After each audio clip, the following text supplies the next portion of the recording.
Good morning, everyone. Another day, another Cybertruck road trip. Thanks for following along in previous videos. This video, I'm going on a multi-thousand-mile cross-country road trip in the Cybertruck. This is, I've had this truck for about 14, maybe 15 months, and we have 28,109 miles on it. We're going to be driving over 3,000 miles. I'll get you the exact miles in a little bit, but we're going from Dallas-Fort Worth to Denver, Colorado, to Scottsdale, Arizona, back to Dallas-Fort Worth, and a lot of running and bouncing around in between. So I think it will push 4,000 miles. I need to take a look at the total miles, but yeah, between 3,000 and 4,000 miles over the next roughly week and a half, leaving today fully charged up. And you'll notice I had gotten the message it was fully charged. Now it shows calculating because I opened the vehicle, keep climbing on, etc.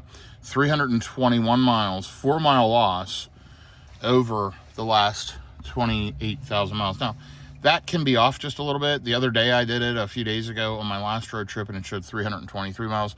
Essentially, next to no loss, makes no difference in the Cybertruck. Really, really good degradation, which is fantastic. So what we're going to do is we are going to go ahead and plug in. Yep, it has me going to Virginia. I'm not doing that. So let's just type in Denver so we know which direction we're headed. We're going to Denver, Colorado area. I doubt I'll make it all the way there today. Leaving a bit late at 7:19 a.m., 57 degrees. We're in early May. And it wants me to stop in Kuna, Texas, and charge, which is a version 3, 250 kilowatts. So we may do that. Then Amarillo East, which is a 250. Then we've got, let me look on, Clayton, another 250, Trinidad, another 250, and Pueblo, another 250. We're going to try to find some 325s in there or some non-Tesla chargers that will actually get me faster charging along the route. It is showing if I leave right now from my current location, I'll get there at 9:03 tonight. I'm not going to make it that far. I'm thinking I'll make it maybe to Pueblo area, stop for the night, and then finish the Denver drive tomorrow. So let's see how it goes. Let's get on the road. But I'm leaning towards staying in either Pueblo or Colorado Springs, which is right up the road, and taking my break for the night there. Again, I'm starting out pretty tired. And first stop, it's saying 192 miles, arriving with 15%. We're going to use FSD almost the entire trip. I've got the truck loaded up. I still have it plugged in. Let me show you what that looks like. There's the Rivian plugged in as well. We've got the whole bed of the truck loaded with suitcases and gear. My wife's actually going to meet me in Scottsdale. She's flying up there. I'm driving the rest of this leg, and you can see how nice the Cybertruck looks starting out. New replacement Pirelli tires put on just a couple thousand miles ago. So we got a new set of tires. They're set to the right pressure, but it's supposed to be freezing temperatures in Denver, and I might hit snow on this trip driving through the mountains in that area. Denver shows 35 degrees today. Super cold. So stay with me. I'll be back with you shortly. We're going to take off and go on another Tesla Cybertruck road trip. By the way, if you're looking to purchase a Tesla, check the link in the description of my video for a referral code to help save you some money or get you some free stuff when you buy your vehicle. That helps me.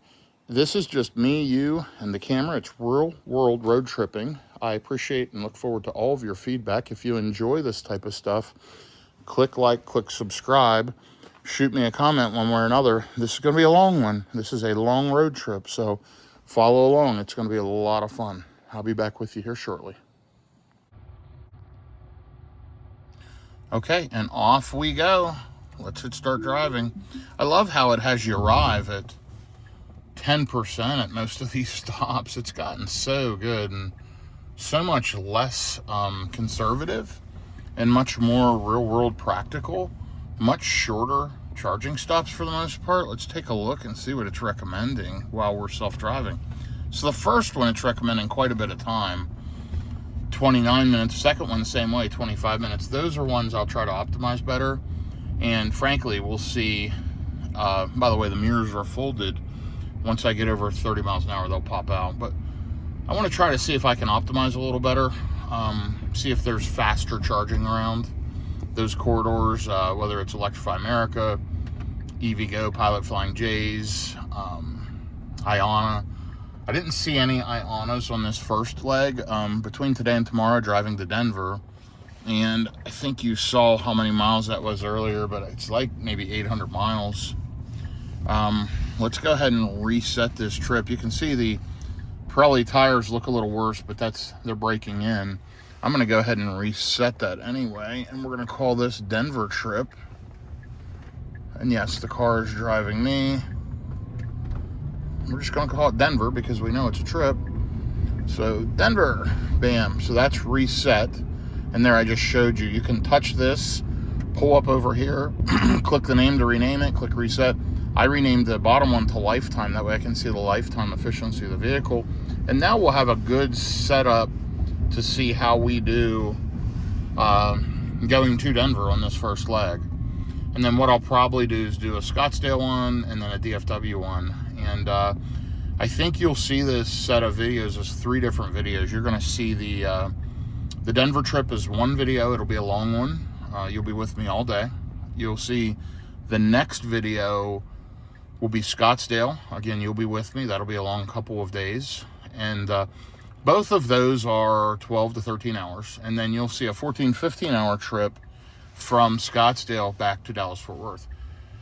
I'm probably going to split all 3 of these legs into 2 days just because I'm exhausted. I have a lot of other stuff to do. And I have the time to do it. I'll be doing work calls and conference calls the entire time I'm driving.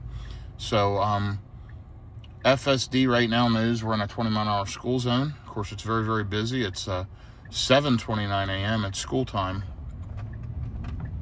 And the little elementary school is right up here where they're letting people out. So let's kick it back to standard so it backs off some.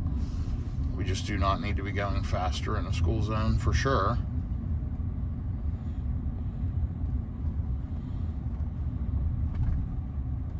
Car slowed down in case that lady wanted to walk and she decided not to, so it picked back up the pace.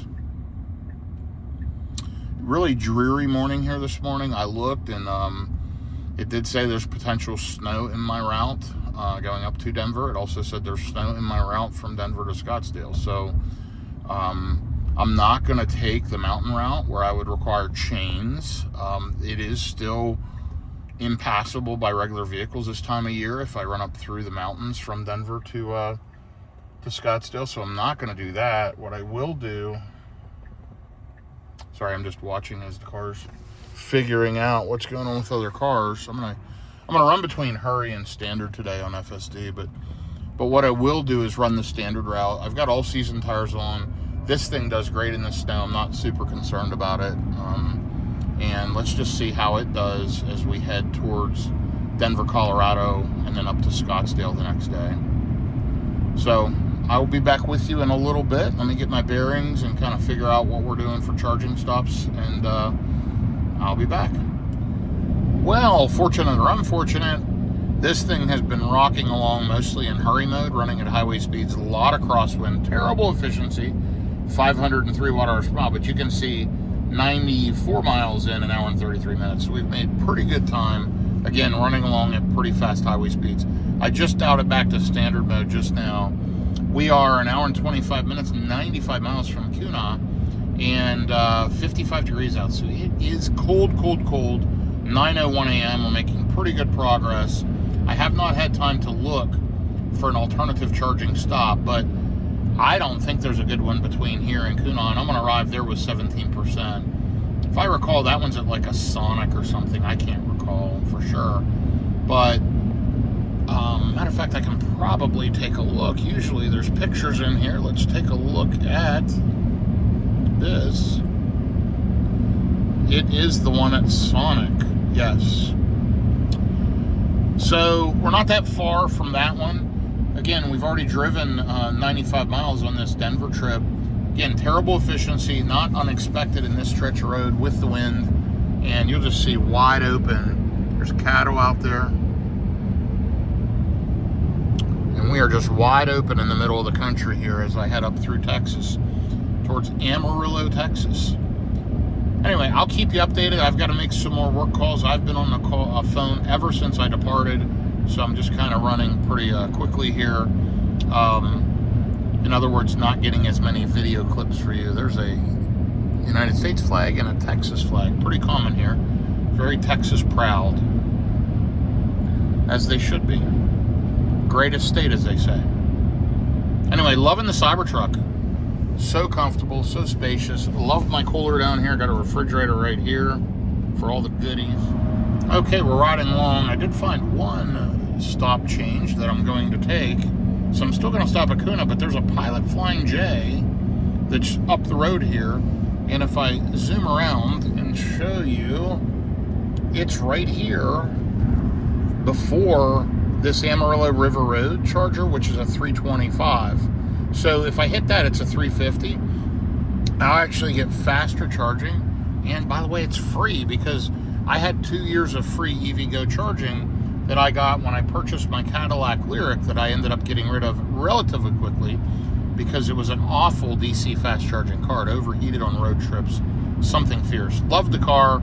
Great for local. If you road trip once a year, it's fine. Somebody who road trips nearly every week, absolute trash. Had to get rid of it. Glad I did.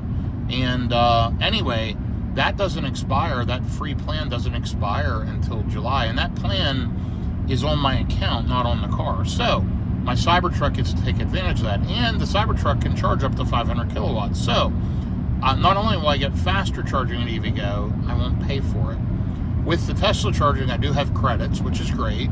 So I'll be using my credits up, but I can save my credits for other trips and simply use EVgo. So that's the plan. Those are usually pretty decent. Lots of amenities there at Pilot Flying J's, etc.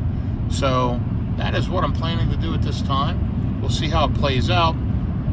Arriving to Kuna now with 19% on the battery.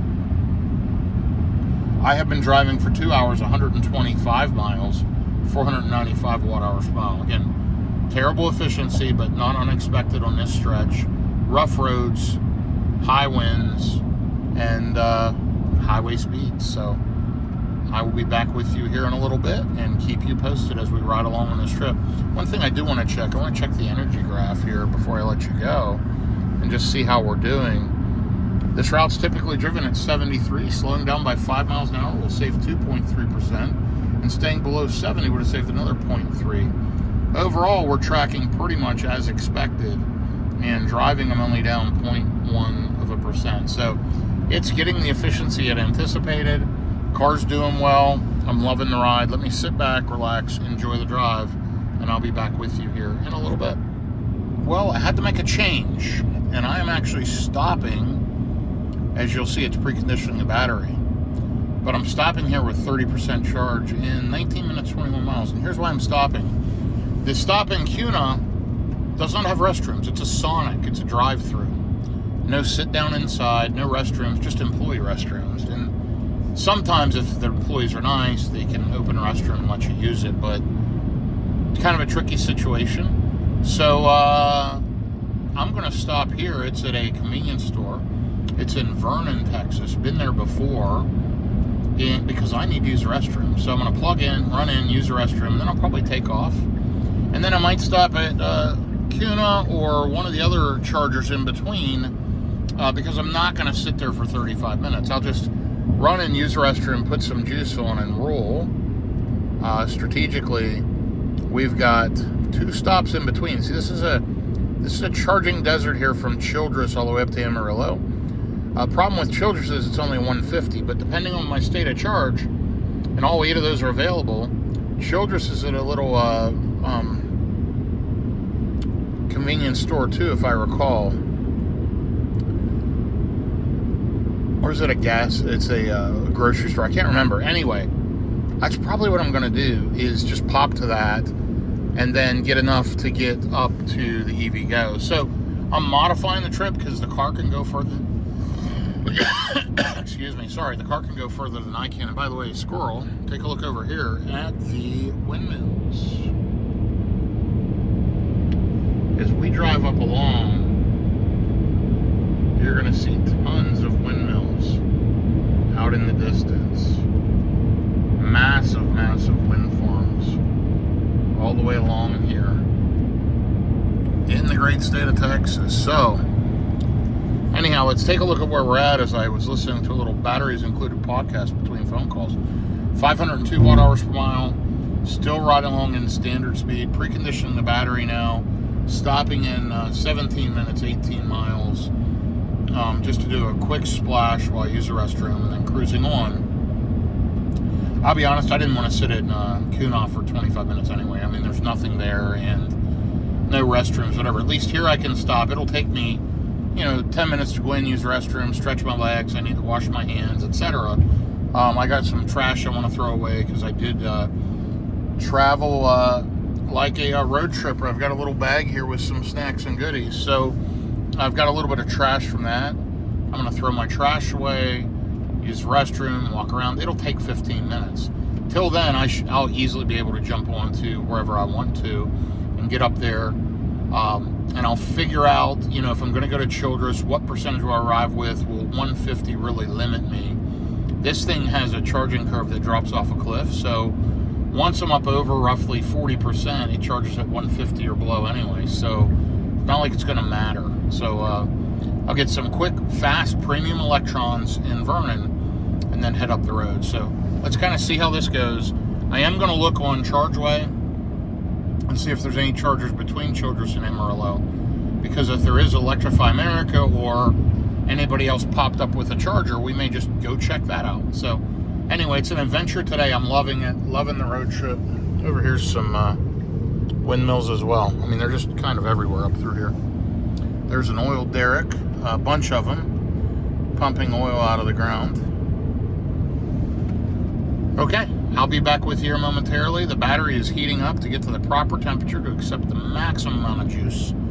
And we're going to be there very shortly, which I'm glad because I do need to use the restroom. I drank a bunch of liquids this morning and then jumped in the car, and that was 2 hours and 15 minutes ago. My bladder is not holding up, so shame on me. Anyway, I'll be back with you shortly. Hey, two quick things I want to mention. One is FSD has driven me the entire way today. I've not touched the wheel. It's done everything. Let's take a look at our FSD stats. Sorry, looking at the version number, 14.3.2, and now the stats were at 79%, which most of the unsupervised miles are other people, not me. So over the course of this trip, that's since version 14.2, over the course of this trip, we'll see those stats increase. I'll try to give you an update occasionally on that number because we're doing all self-driving. Anyhow, the other thing that I wanted to share is, I could stop anywhere and use the restroom. Like, why stop there? Why not continue? Always be charging. If I'm going to stop and use a restroom on a road trip, I'm going to plug in and get juice because it is slower charging an electric vehicle than filling a gas car. So if you're going to stop for food, whatever, I try to coordinate where there's charging stops. I try to stay at hotels that have chargers. I try to do the logical thing to make things smoother, and therefore road tripping in an EV, if I plan it right, doesn't really take me much more time at all than road tripping in a gas car. And you can look at it and go, yeah, but look, you're stopping for 36 minutes, 21, 14, 12, 21. Yeah, some of those may be true, but I'm typically not going to stop for 30 minutes. I'm going to change it and do something different, and I'm going to use other third-party chargers. And, it's even like this one here, Amarillo, we're going to skip that. We're just going to charge here at the Pilot Flying J, get faster electrons quicker, and I'll probably jump right to Clayton from there. I'll figure that out when I get there. But, yeah, we're going to ride through New Mexico and then into Colorado. It's going to be a fun trip. Like I said, I may hit some snow. You can see some pretty cool temperatures here in Colorado right now. So let's see what happens. Just wanted to share those couple observations with you. Be back shortly. So with the latest versions of full self-driving, as the car's driving me, and this is my perspective here as I sit back, relax, and this is kind of my view. Now keep in mind, I'm 6'6", around 325 pounds. Big guy, so comfortable. So much room between me and the steering wheel, off on the side. This is just a super spacious almost, dare I say it, luxurious vehicle inside. It's really comfy. Very premium, not luxurious. Anyway, what I like to see is, does it back into the charger or not? Here we are getting off the exit. Some exits nowadays have Tesla charging on the signs. I've been seeing that lately, especially in Arizona. I've seen that in multiple spots in Arizona. Anyway, we are 0.3 of a mile getting off on Bentley Street, headed to the charger. You'll see here FSD says it's going to the charger. And it's just right off the exit, so this is an easy one to jump off and jump back on. Let's kind of see how it does. And again, I've charged here before, plenty of times, on the way back to Texas from Colorado, or from Amarillo. It's showing 11 stalls available. I didn't see any alerts about out of order stalls, although I wasn't paying that close of attention. And hey, I take it back. I have not charged at this one. Wow. Yeah, no, this is a new for me charging spot. Let's see what it does. It's wanting to pull all the way down here and back in, which in and of itself isn't a big deal. Right in, right back.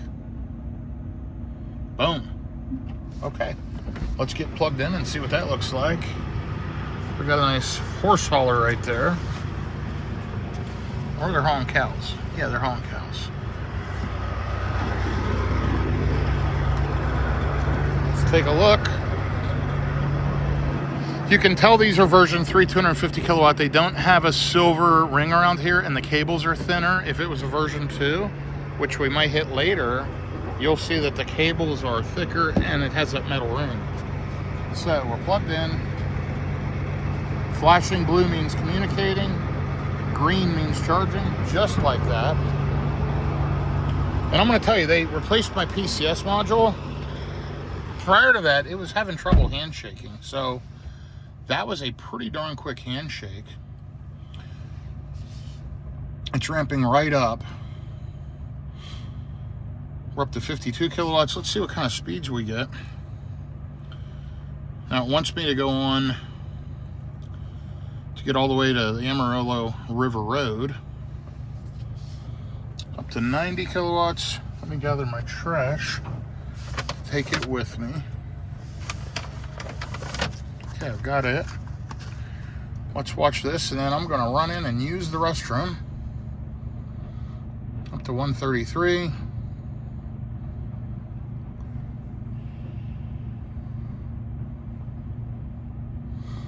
$154, slowly ramping. You'll see the charging speed right here.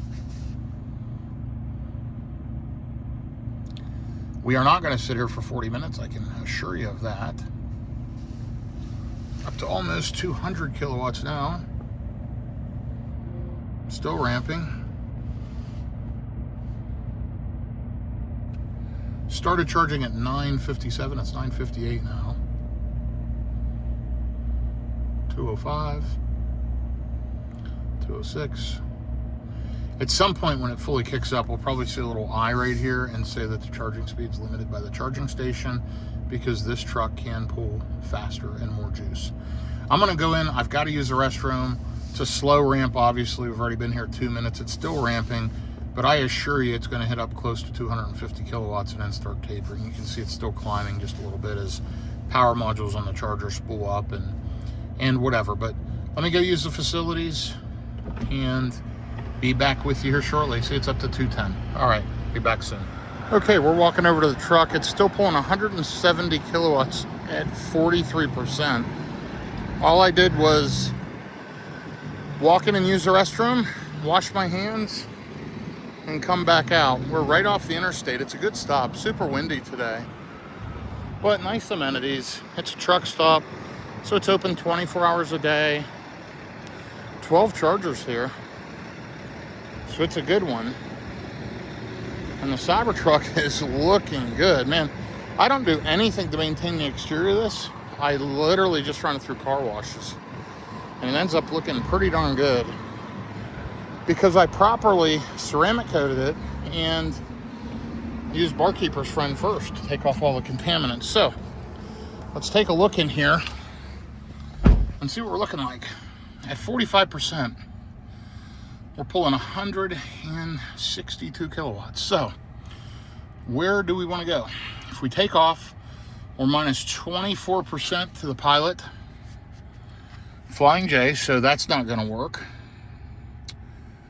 We do not want to sit here 30 more minutes, so let's look at Tesla chargers. How far up the road is Kuna? If we add that,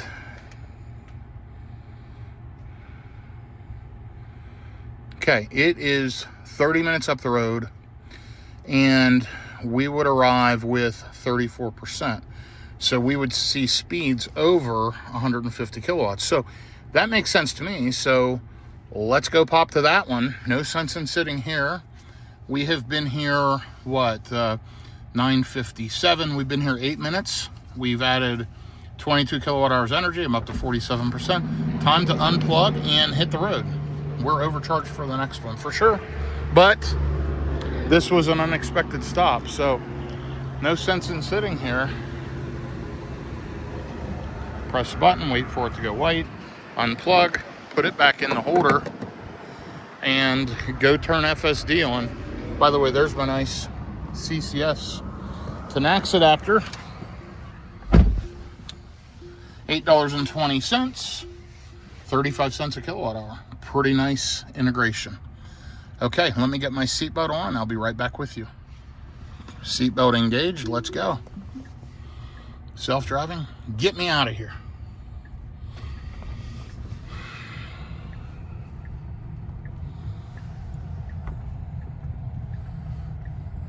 It should just keep rolling, and it did.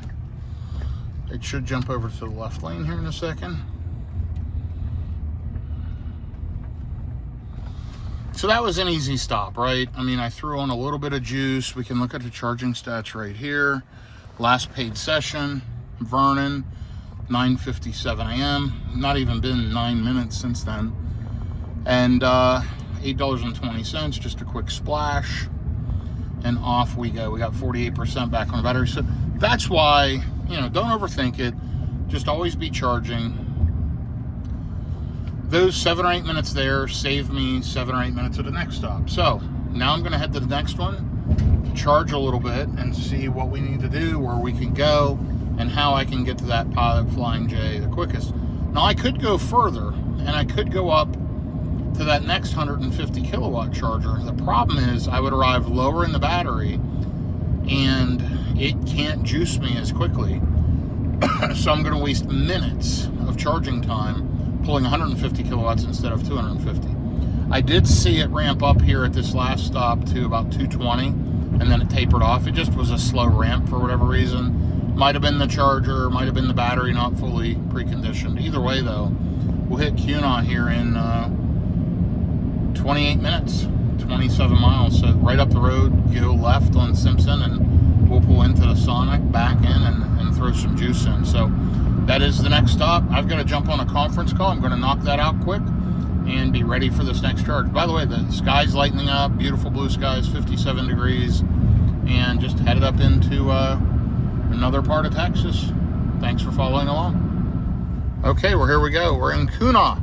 Am I pronouncing that right? I've been corrected on that before, and I can never remember how to properly pronounce the town, but here we are pulling into the Sonic. It's a small town coming up through here. And you know what's nice? We've got these nice 250 kilowatt superchargers right up here. And we have driven 28.7 miles on the last leg, 515 watt hours per mile. They've got mobile pickup stalls here at the chargers. The truck is going to back in. Terrible efficiency today, as I predicted. Just high winds, high highway speeds. It will level out. By the way, I'm gaining elevation too. Okay. Let's see if that works. See if it backed up far enough. Next stop in minus 22%. So we don't have to put that much on. We're at 35% currently. Let's get juicing. I wonder if it backed up far enough, because These are short. Let's see. It's really stretching that cable. See, I would have backed up just a little bit further. But guess what? We're green.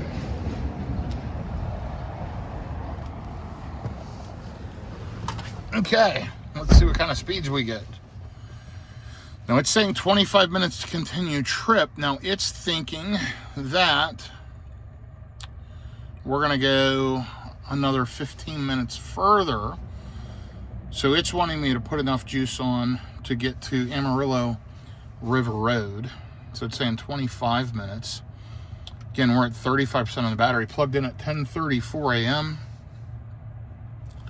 Ramping up relatively quickly here.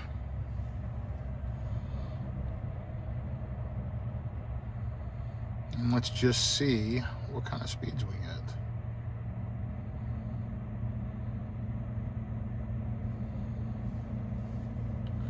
Already up over 180. Battery should be more warmed up now after that first stop. I changed my mind and charged there last minute. Had I chosen that sooner and preconditioned sooner, we would have seen higher speeds, but you'll notice this one's ramping up now properly. Leveling out, I think, at 233 kilowatts at 37%, which is probably around the natural charging curve, and it is, and it's starting to taper down. So I'm gonna let it charge here for a bit. If we start dropping much below, if we drop below 150 kilowatts, what I'm going to want to do is pop right up the road here, another 28 miles, and let's see what happens if I do this. It'll probably tell me I'm ready to go. Oh yeah, I'm good to go. I can get to Childress with 26% right now. Now, we're gonna remove Childress, so I'm gonna edit trip. We're gonna kill that. We're gonna do this. We're gonna let it calculate.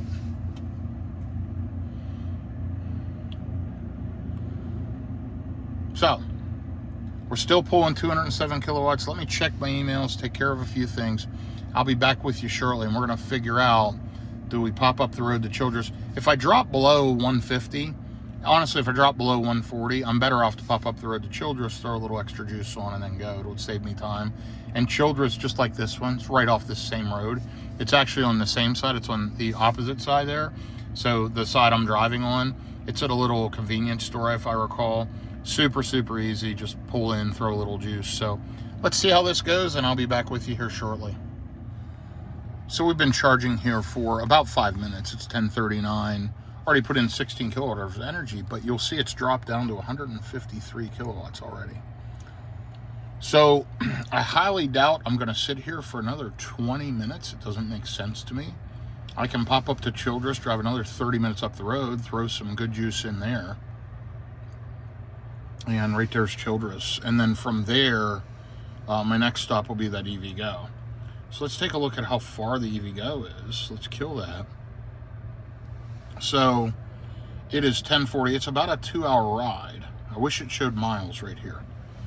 But it's about a 2-hour ride up to, oh, here it is. Miles right down here, sorry. 136 miles. And I'm at 50%. So I can't quite make that. It's saying I need about 8% more on the battery. So I'm going to weigh it out, but I'm below 150 now. So I've got to do a couple quick things. I'm going to check ChargeWay and see if there's any other chargers along the route, and I'll be back with you in a minute. Okay, and we are off to Childress because at 56% we were pulling 134 kilowatts, and guess what? I can run right up the road here in 29 miles, arriving with 44%, and it'll pull 150 kilowatts. I can sit there less time. It adds no extra time to the trip. I mean, it takes a second to plug in and activate, and the charger's literally right off of the road. Now, I was there charging 9 minutes. And, you know, I got from wherever I was to 55%. Good charging below 50% on the Cybertruck. Once you get above that, jump, splash and dash, charger hop. So, now again, if this was off the interstate, if it was a ways away, I wouldn't do that. This is an easy one. So, the battery's already preconditioned. It's not going to be a big deal.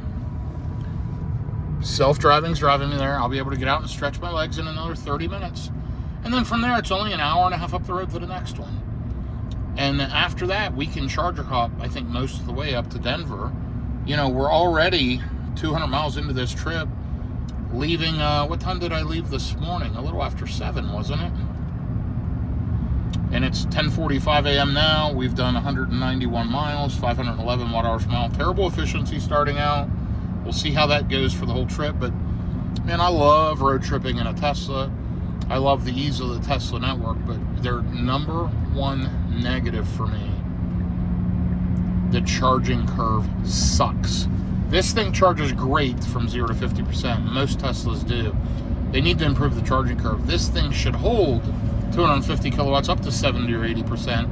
I wouldn't have to do this charger hopping. I could just stay, let it charge, and go.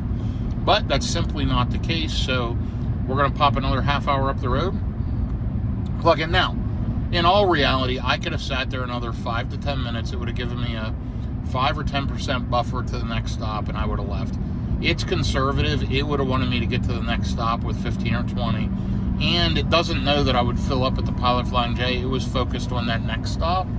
But either here or there, why sit there and charge at like 130 kilowatts when I can pull over 140? These 150s, they'll pull 142 to 146 realistically. They're not great, but I'm high enough on the battery, it's not going to matter. So that's what we're going to do. We're going to stop there and juice. Now remember, most road tripping, you want to arrive really low in the pack. I had to use the restroom, so I threw some juice on. I wanted to stop at that one because it was a 250 instead of stopping only at the 150. So there's strategy involved. You can simply follow the route planner. It'll get you there. It's quicker if you use a little bit of logic. So I hope that helps. Beautiful day. It's turned really, really nice out. And if I kept driving all day, what time does it say I'm going to hit Denver? Let me put this back in standard because the road, there's a lane closure there. So it says if I ride all the way, I'll get to Denver at 9 o'clock tonight, which isn't too bad. But I'm not going to go all the way for sure.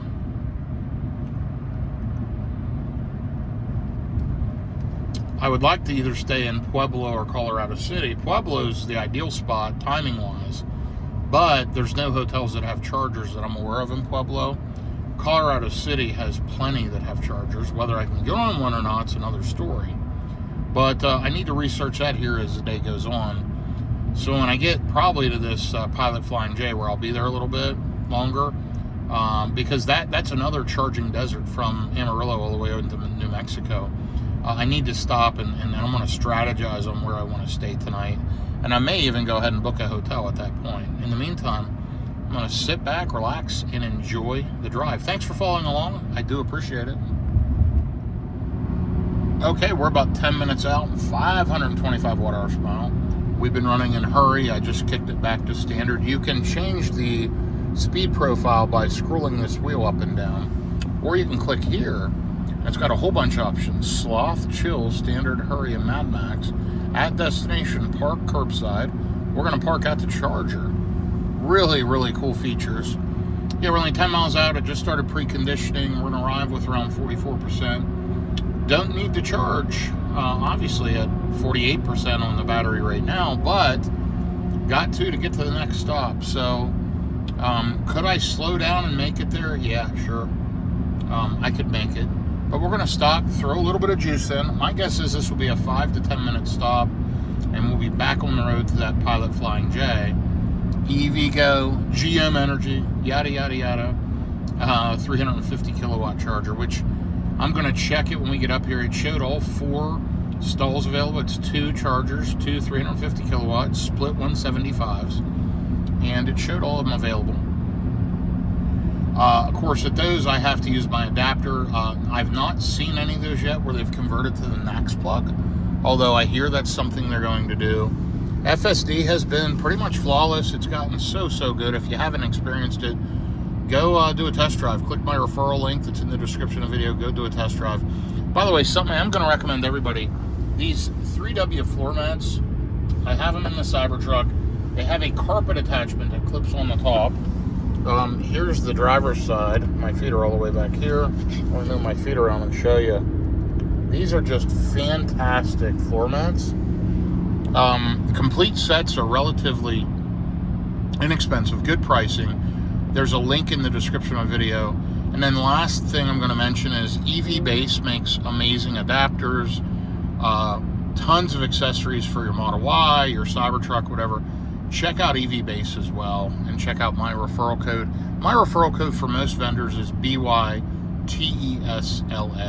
It works at quite a few third-party accessory vendors.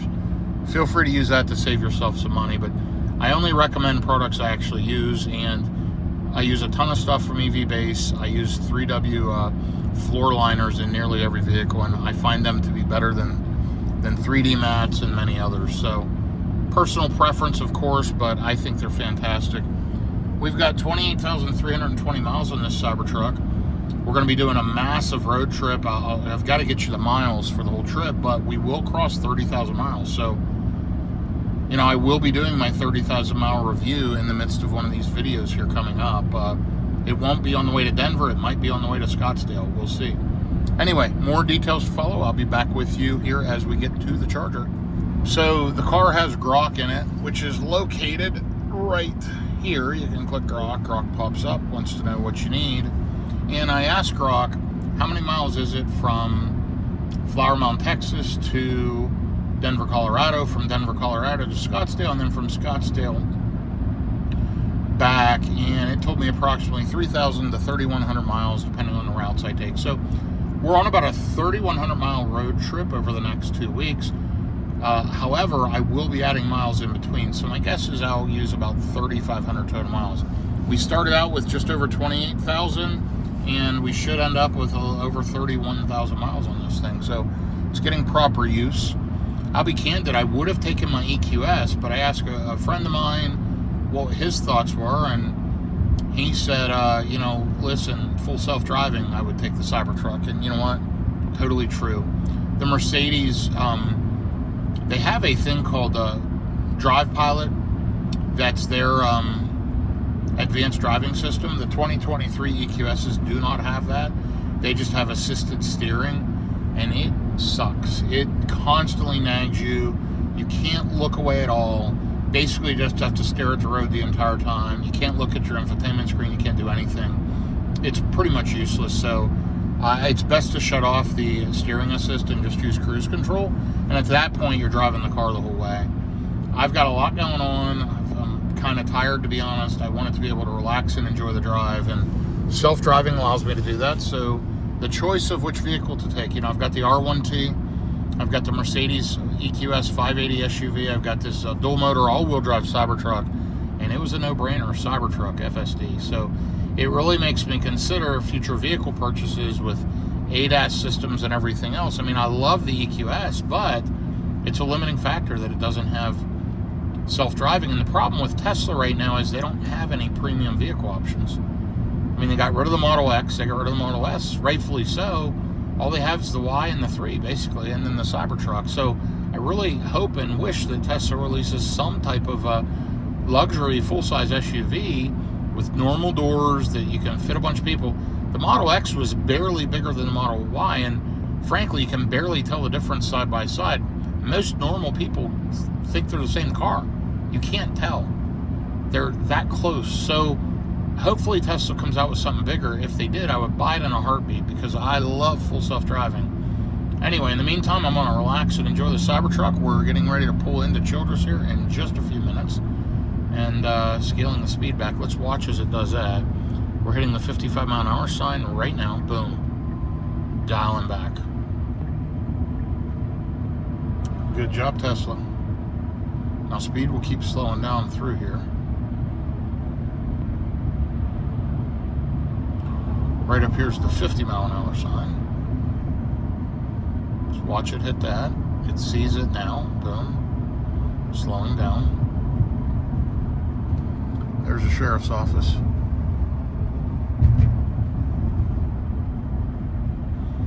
This is one of them rough old towns, you know.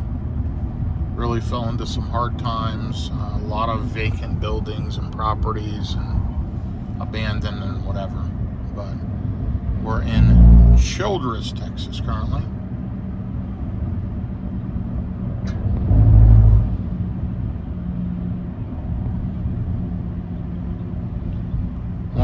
Miles on the right.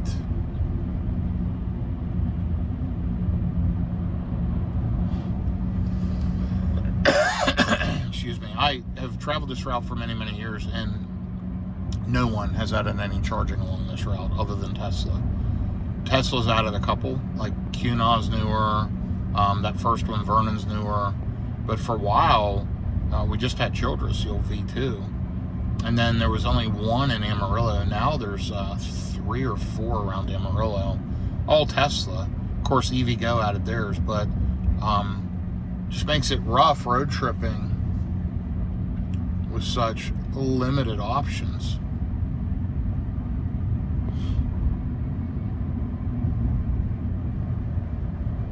Just 0.8 of a mile, and we'll pull in here.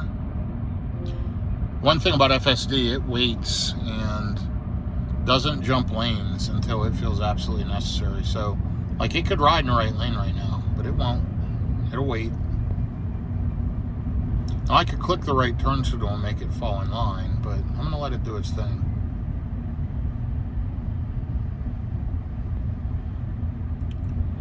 Half a mile ahead. Got an Allsips right there.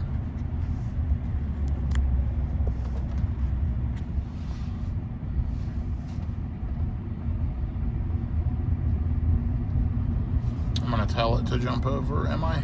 Yeah. Because there's an RV coming up and going to block me. So let's just jump over and let it ride. Now see, if I'd have listened to it, we would have just passed this truck. So silly.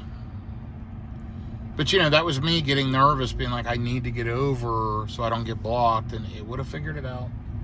You just got to remember it's not you, and it'll drive a little differently than you, and it'll probably do a better job than you will most of the time. So, turned out to be a beautiful day, 59 degrees out. It's showing that it's snowing, and 31 in Denver right now, so we may or may not hit some snow today. The truck's more than equipped to handle it. Tires all at 51, 52, yeah, 51 PSI, about 1 pound over, just because it's colder out. Keep in mind, we're headed to Scottsdale, and this thing will show the tires heavily inflated here when we get there.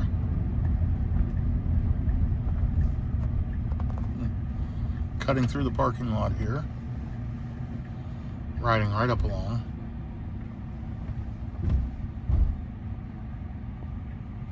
This is that gas station.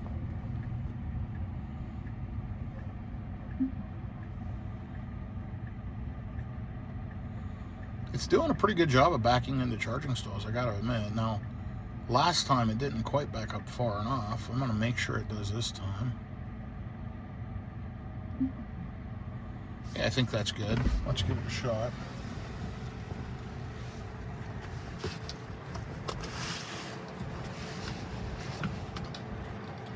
%, 28.4 miles, 488 watt-hours per mile. A little more efficient on that, like even with preconditioning. There's the silver ring I told you about. See how thick the cables are? With the silver ring telling you it's a V2, meaning it'll only charge at 150 kilowatts.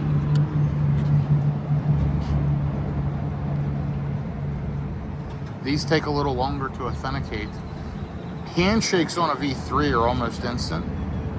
Handshakes on a V2 take about twice as long. I can't tell if it's flashing. It is.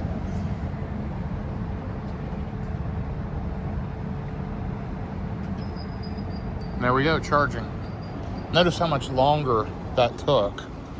Now again, speeds we're not going to expect. Speeds as fast as we saw before.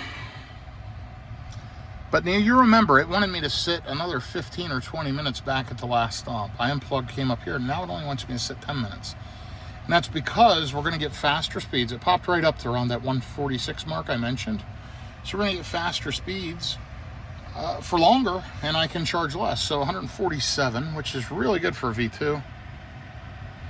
And let's take a look. So yeah, sitting at 147. We plugged in at 11:12, and we are going to arrive with 2% if we take off right now. I actually have to use the restroom again. I've actually got more trash to throw away. I'm going to go do that and be back with you. I'm up to 148, which is good. I'll be back with you in a minute, but remember, we plugged in at 11:12 a.m. Let's see how long we need to be here. It's just going to be just a few minutes. So, see, we saved ourselves some time. Okay, so we've been here exactly 4 minutes. Charger's wide open. 8 stalls, 150 kilowatts right off the highway. Cybertruck looking good. Pirelli's looking good. EV base running board's looking good. Man, I enjoy this thing. Let's take a look at how we're doing. All right, always click the lock button to be secure. You never know where you are. Okay.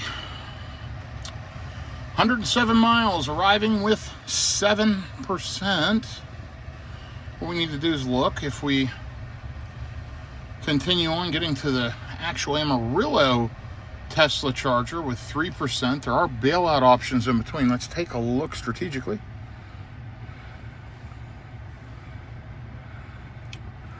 Here's our route. And here's the dead zone. Clayton's the next one along there. I need to look and see if there's other charging options. I think there might have been a Electrify America or something in Dalhart. I can't remember. Of course, Amarillo has several Tesla chargers now. One right across the street at the Buc-ee's they just put in. 325 kilowatt chargers. One I've stopped at many times at the Toot and Totem, 250 kilowatt. Then one over here at one of the hotels, Holiday Inn, a 150, and a new one up here they put in at the Toot and Totem, a 325. So I would hit either this one or that one, but we've got this Pilot Flying G EV Go, and if we need to jump across the street, we can. Let me just check the EV Go app real quick, and then we're going to hit the road because we're going to arrive there with plenty of juice. I mean, here's the way I look at it. I've got 55%. Take that times 2 at the bare minimum in snow and everything. Horrible speeds, condition, whatever. I can go double that in miles. I can easily go 110 miles. We're only going 107. I have plenty of juice. So let me take a look and we'll hit the road. We've been charging now 6 minutes. We're down to 136 kilowatts, still faster than we were at the last stop. So this was a win, and I saved myself probably 15 minutes by doing it this way. I'll be back with you here in a minute. So yeah, we got plenty of juice. All 4 stars are showing available there.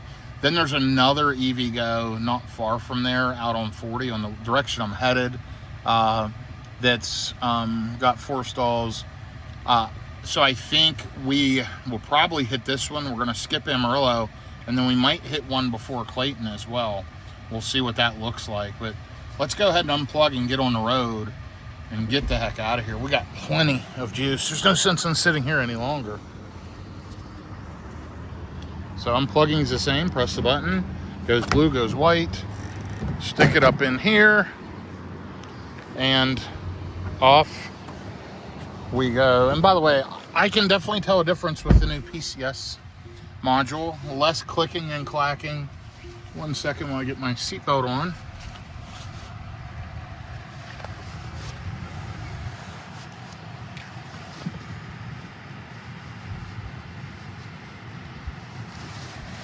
I'll be right back with you. Let me go ahead and get my seatbelt on.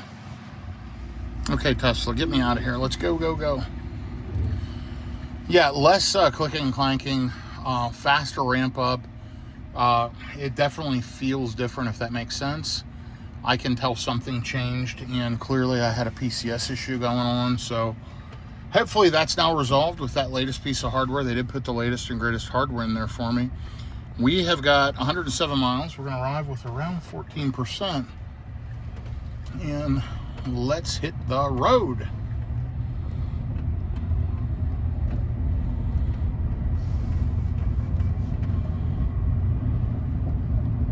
We're 218 miles into the Denver trip. 507 watt-hours per mile, sitting at 59% on the battery. Believe it or not, we've made 3 charging stops already. One because I had to use the facilities. Second one, which was the planned stop where it wanted me to sit forever, and a third one just to not sit forever and optimize. So splash and dash. Now we're going up to the next place, and we're probably going to do the same thing. We're going to do a splash, optimize, see if we can find something else right off the route, and hit it and go. So that is the plan. Absolutely love and enjoy road tripping in a Tesla, and the Cybertruck is the best Tesla. So thanks for following along. I'm going to keep rambling as we go. I'll keep you updated here in just a little bit. I know I'm not real good at showing you this, but the last stop was, you'll see here, we spent, is that $6.92? And yeah, we arrived with, what was it, 44%, charged up to 60%, just fine. It's inexpensive road tripping in a Tesla. Not a big deal. Some chargers are a little more than others, but all in all, it's still less than gas from my experience. And let's go ahead and dial up the speed here to hurry. And the speed limit we'll pick up here in a second. And we've just got a ride now up to Amarillo. It's just wide open territory. Excuse me. We're going 104 miles on 40, and then we just get off of 40 right into this Pilot Flying J. A little bit of juice, and then on the way. And what I looked at is, there is another Pilot Flying J out here, but we're headed up this way. So, yeah, I'll have to look along this route and see if there's something better. If not, we're going to have to charge for a bit here to make it up to Clayton. So, we'll see how that goes. But in the meantime, I'm going to relax and enjoy the ride. So, if you don't have a Tesla and you're thinking about getting one, I got to tell you, absolutely incredible how it can drive you wherever you need to go. You know, I've not driven at all today. I've driven 245 miles. The car's driven me. And by the way, on this last leg, 27 miles, 24 minutes, 502 watt-hours per mile. Not super worried about efficiency today. I know I'm going through elevation changes. I'm going to be going through weather, rough roads. This has always been a section where it's just been terrible efficiency, which is fine. But yeah, the car's driven me the entire way. Let's check out our stats for self-driving. You'll see they're already up to 80% because I've not driven at all. So that'll just keep climbing throughout this trip because I'm not planning to drive. I want the car to drive me. I absolutely love it. Just sitting back, chilling, and letting the car take me where I need to go. So main thing is when I get to this next charger, I need to figure out how far I'm going to go today, and we'll go from there. More details to follow. Well, it is getting drearier, cloudier, more desolate, and you can tell I'm soon going to be in Colorado. I'm not quite to Amarillo yet. I'm in Clarendon, Texas. You can see right down here in the bottom right. And I decided I'm going to stay in Trinidad tonight. That's about as far as I can make it. And so that's just a few more hours up the road. I'll program in the hotel here in just a little bit. But next up is the Pilot Flying J EV Go in Amarillo. We're only 49 minutes, 53 miles, arriving with around 14%. Tons of juice. It is getting colder. It's 55 degrees out, 502 watt-hours per mile. Overall in this trip, 506. Terrible overall efficiency, but not unexpected. Let me dial the speed back here because we're going to hit a 55-mile-an-hour zone real quick. Hit the brakes, hit the brakes, hit the brakes. There we go. And let's put it back in standard. So, yeah, we're riding through this little town right now, and there's the signage for it. Population, 1,877 people. A lot of quality junk, new antiques. Regular antiques. So crazy. There's Broken Road Liquor Store. Another one of those fairly depressed towns that back in the day was booming and just isn't anymore, but plenty of through traffic coming through here. Nice coin laundry that's closed up.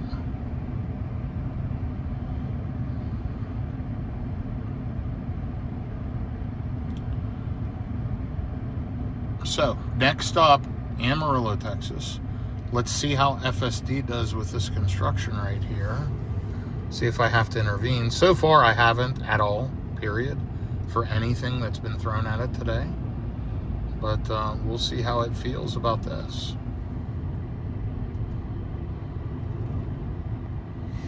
It's not concerned. Now, let's see how it does up here. This is a little confusing.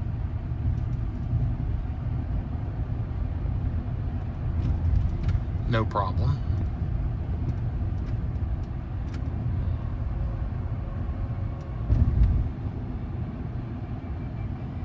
Nice food truck right there. Couple little convenience stores, gas stations, O'Reilly's. And there, we just passed through the town. Just a couple lights and we're through the town, headed out the other side. And that should have improved efficiency. Sure did.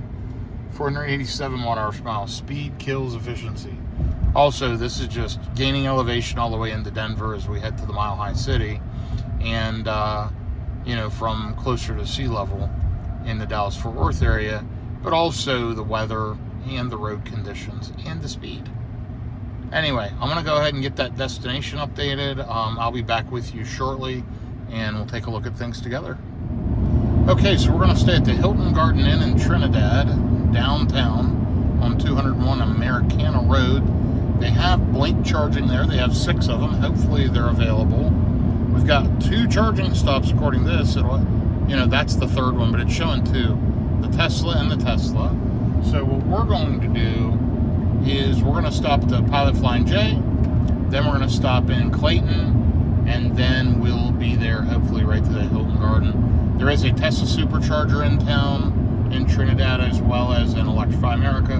Hopefully I don't need to use either of those and I can go right to the hotel, arrive around 5:24 Central Time. Now keep in mind, we'll be, I believe, on Mountain Time when we hit Trinidad, crossing time zones. It is freezing cold there with a freeze advisory. You can see currently it's 35 degrees, but it's supposed to be in the 20s overnight, and then like 70 degrees tomorrow. It did have snow there, so there could be snow on the ground. We'll see how it goes, but guess what? We're riding on and going to hit this Pilot Flying J here at 12:57. Very, very quickly coming up, 43 more minutes. So that is my update, and just a couple charging stops and we'll be there. So looking forward to it. I am absolutely worn out today. It's already been a long week and today is only Wednesday. I'll be back with you shortly. Okay, we're just passing the Amarillo sign. Welcome to Amarillo. 1.2 miles to the charger here, Pilot Flying J. Now, right off this exit, if I recall, is it Pullman Road? I think it is. Yeah, there's a Tesla supercharger installation right here that I've charged at quite a few times. We'll see if we can see it. Can't really see it there. Anyway, we are 106 miles, 487 watt-hours per mile. A little bit of efficiency. It's brought down the Denver trip efficiency to 500 watt-hours per mile. I've been on the phone the entire time, arriving with 14%, 55 degrees out, exiting off this exit right here for the Airport Boulevard, and getting ready to plug in here at this Flying J truck stop. Buc-ee's is right across the street. That's a new Buc-ee's here in Amarillo. Just opened in the last couple of years.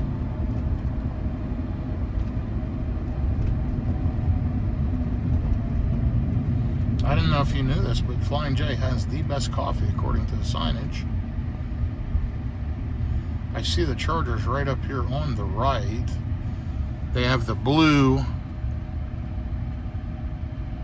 on them. You can see them right up here. I can't quite get to them yet.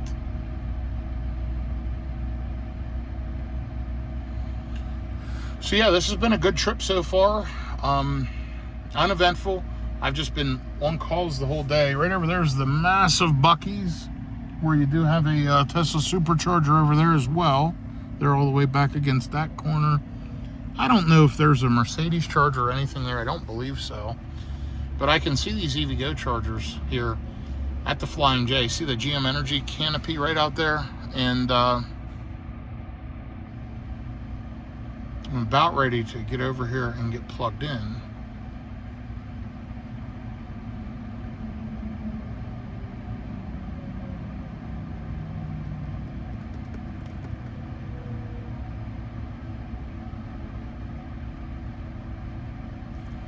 Obviously a terrible red light.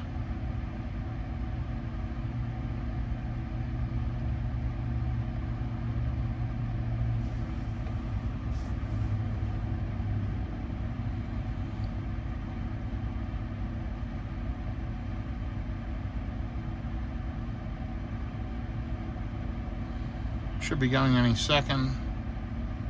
14%. You can see the yellow on the battery, or orange, and you can see our preconditioning for fast charging still. Should see some decent speeds plugging in at 14%. And I am going to go ahead and take over, I believe, and turn in. Let's see if it'll do it. It wants to just park, so I'm going to take over right here.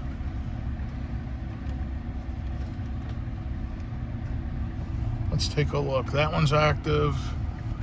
This one's active. We'll plug into this one over here.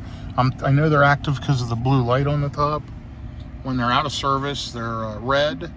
By the way, preference. I love that new feature on the latest version of FSD. You get to pick why you've chosen to shut off FSD. So let's back up to about right there. Let's get plugged in. I'm going to grab my handy dandy adapter from EV Base, and I'll get plugged in and I'll show you what that looks like.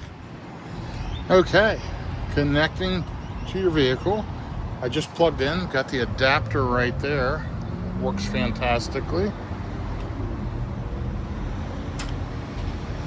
Should match voltage in just a second. I am on charger number 2. Pretty nice setup. And I'll just show you around. You got a trash can right there, window squeegee, all the amenities here at a Flying J. Fuel station's right over there. And we are juicing at 14%. Cost is unavailable because it is freemium electrons at this stop. And we are slowly ramping up. Let's jump in the Cybertruck and see what that looks like.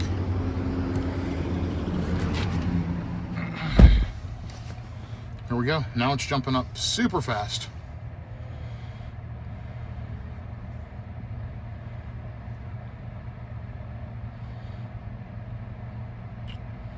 Well, that is not what we want to see. Charging rate limited by charging station. Okay, so in this case, one of the quick answers is to try the other handle on the same charger, because we're charging at about half the speed we should be. So, typical non-Tesla charging problems. Let me switch that out and I'll be right back. Let's watch it for a second, just to see if it spools up at all. Nope, holding at 192. Let me switch it out. And that's why you want to pretty much stick to a Tesla charger if you can, just for road tripping. So much easier. You know, I've already wasted an extra minute. But I swapped super quick because I've done this before. Let's see if this charger pops up to max power or not, this handle. So it could be a handle issue, a cooling issue. It could be a cabinet issue, or it could just be station limited. So we're going to try this. If this doesn't go up to max speed, we're going to pop over to that charger, plug it in, and try again.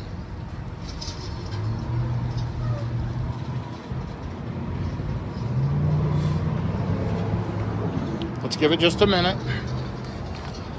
My guess is it is that charger. Sure enough, it's leveled out at 140 kilowatts. So let's do this. Stop charging, unlock charging port. Boom, boom. We're gonna move and I'll be right back with you. Okay, now we're on charger number 1. Now, I've only lost just a few minutes doing this. We'll figure out the exact time loss, but I'm guessing so far 2-3 minutes. Now, is it worth that for free electrons? Probably. But if you look right across the road here, right there's the Tesla chargers, and they just work. So we can always scoot over to Buc-ee's if we have to. But sometimes you have to think it might be that particular dispenser. It might be the charging station. It might be that handle. By moving over here, we figure out really quickly. And guess what? It just failed at 18%. Crazy. All right, I'll be right back with you. Okay, we're plugged into literally the fourth handle. And it's starting to charge. So it's cold out here. I'm going to jump in the truck and see what it says.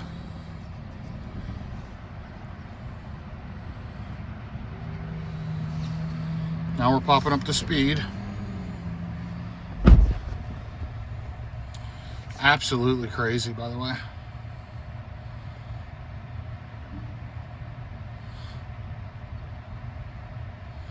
And that's all we're going to get out of this station. So it's an EVgo issue. We're only going to get 190 kilowatts. I'm going to put climate on keep. I'm going to go use the restroom. We're going to let it charge. It's very unfortunate. But here's the good news. We can pop right up the road to this Tesla charger, and it'll solve all problems. Absolutely stupid that this one's not working right. I've had very little issue with these over the last few years, but just in the last 6 months, I've had more and more problems with these EVgo chargers. They're just not keeping them up the way Tesla does. And so they were a very good network, but you can see here, limited by charging station. Hey, it was worth a shot. We switched around 4 different times. It's 106 now. Let me take a look at when we got here, if I can look. Bear with me.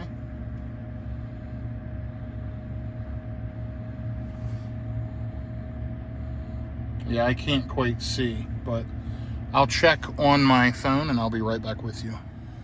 So we had a total of 5 minutes lost switching around, which, you know, again, just absolute wasted time on a road trip. Complete frustration. Why have an EV? This is when people get rid of electric vehicles over stupidity like that. It shouldn't be that hard to fill your car up. Once again, this is derated. I am getting 194 kilowatts of free energy, which is fine. That first handle I plugged into over there worked at the same speed this one does. The other one was derated down to 130 or 140. The next one I plugged in over here shut itself off after just a few seconds. So that was a faulty handle. This one's pulling 195. It's fine. I'm going to leave it sit and rip. Hopefully it continues to charge. I'm going to run in, use the restroom, and then we'll go from there and figure out, you know, do we want to sit here and charge as long as we need to skip Amarillo River Road, or do we go head up there to the Toot and Totem and plug in and be done with this nonsense? So we'll see. I wouldn't be surprised as I walk in here and come back out if this thing shuts itself off or something. It's just acting very, very finicky. So let me go use the restroom. I'll be back with you, pulling 196 kilowatts. Again, 5 minutes of wasted time. Real world EV road tripping. You see what it is. I made up time today, save time, efficient. I get off network and do use a non-Tesla. It's garbage. Iona, fantastic. I've never had an issue. With that being said, they're new. Let's see if they maintain them. Electrify America, garbage. I've wasted countless hours of my life. EVgo, becoming bad as well, wasting more hours with those. Tesla is the network, period. Even if I get slightly slower charging speeds, it would have more than made up this 5 minute of wasted time. Ridiculous. So anyway, it is holding steady though, and that's the good news. We have put in 12 kilowatt hours of free energy, and we've been charging here now for just a few minutes. So I'll be back with you shortly. Okay, we've been here for 14 minutes, been charging for 9 minutes roughly. Got here at 1 o'clock. Cybertruck is looking good here. Let's check out the stats. Let's see how it's doing. And let's figure out where we go from here.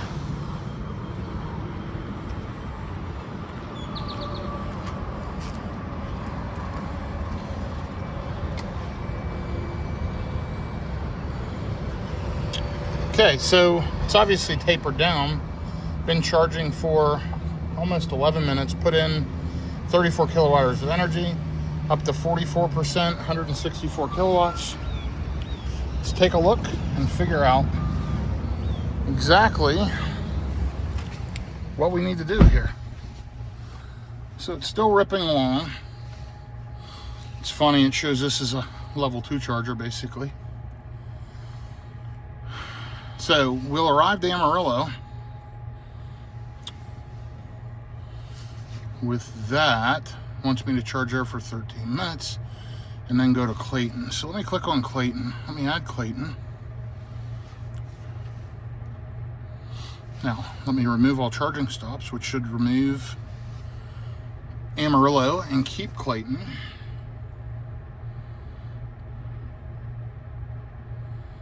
So honestly, I really believe at this point, if I stay here in charge for maybe 15 minutes, I'm good to go. And there's the route I'm taking. Or if I add charging stops back in, it's going to have me stop at this charger here in Amarillo, which is 14 minutes, 10 miles. It's a Tesla charger. I'm going to get basically the same speeds. I mean, slightly better per minute, but I'll have to make an extra stop. Let's see how far it is off the interstate. I just don't think, although it is directly off, it is on the other side of the road, which could involve sitting, and it looks like it's red right there. Potential traffic right there. I don't think I'm going to gain any time. So I need to make a couple of phone calls. I also need to respond to some emails. So let me do that, and then let's see where we're at. I have a feeling if I just go ahead and remove the charging stops till I'm done with my calls and the things I need to do, I'll probably be ready to go. So we've only got 138 miles to Clayton. It says I can get there now if I stay below 54 miles an hour, and I'll arrive above 5%. Let's give it a few minutes, and then I'll check back in with you whether or not we hit that next charger. Well, I just finished phone calls, and I definitely overcharged. I do need to pop the front trunk and get something out of there, so let's see what that looks like. There we go. All right, and I'll be back with you as we wrap up this stop. I would say we've got plenty of juice to make it to the next charger.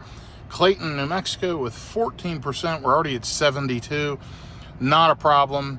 Still pulling 91 kilowatts at 72%.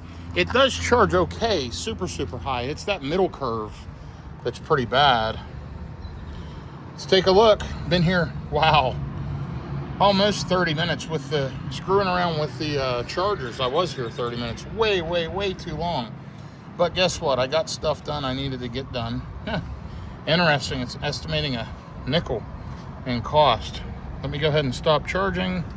And session, and we're gonna get unplugged and get the heck out of here. Okay, well, that took entirely too long. Let's get the heck out of here, Tesla. Navigate me.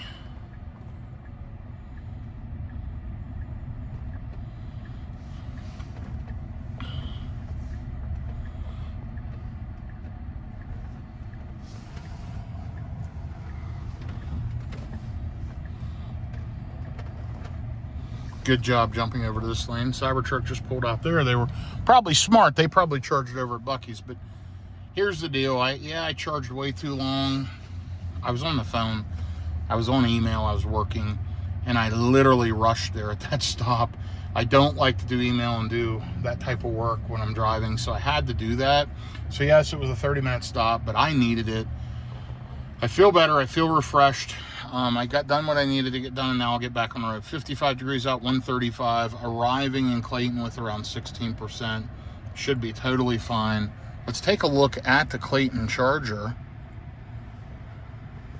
It's an 8-stall, 250 kilowatt, and I know that I've charged here before, but I can't remember it. So let's see if the pictures tell a tale. Nope. Well, I guess it doesn't want to do that while we're taking off. Let's see. Oh yeah, I'm pretty sure I remember that stop. Anyway, let's get on the road. Let's get through this construction. Thank you, FSD, for doing the work for me. And we are headed to Clayton, New Mexico. We have driven 326 miles today, 499 watt-hours per mile. We finally hit under that magic 500 watt-hours per mile. And you'll see the flag man flagging us over this way. And he's doing his job while I'm just riding along. So I think that confused him, but the truck moved over accordingly, no problem. Let's take a look at the route that we're riding along. Yep, we're gonna get on that 385, and that looks pretty good. I told you wrong. The stop I get off at and the Tesla charger wasn't that one back there, it's this one. This is the Tesla charger I normally hit. That's the 250 kilowatt version 3 right there with the Tesla charging. It wasn't that previous exit. So in the past I would hit that one, and candidly I'll avoid that EV Go again. You know, here's the trade-off. It was free.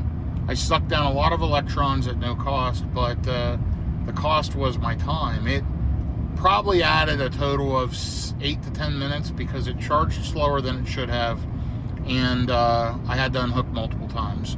Honestly, if I would have just sat on that first charger at 190, I would have saved 4 or 5 minutes doing that. It still would have been a few minutes slow, but I should have sat on that one. Many times I've had that happen, and I'll move chargers and then it works just fine. So you never know. Anyway, you live and you learn. We're moving on. We're riding through Amarillo, Texas, headed up to Clayton, New Mexico. Gonna be a fun one. Stay with me. We're getting closer to being done for the day. You know, I gotta tell you, although I was at that last stop for 30 minutes, I actually feel better. I was able to get some work done on my phone. I was able to get a little caught up.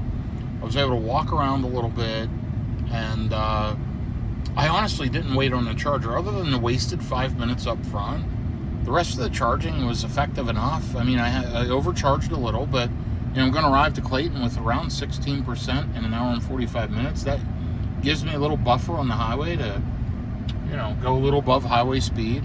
And then charging there for about 15 minutes and then heading to the hotel in Trinidad, which again has level 2 charging. So I should be able to fill up overnight.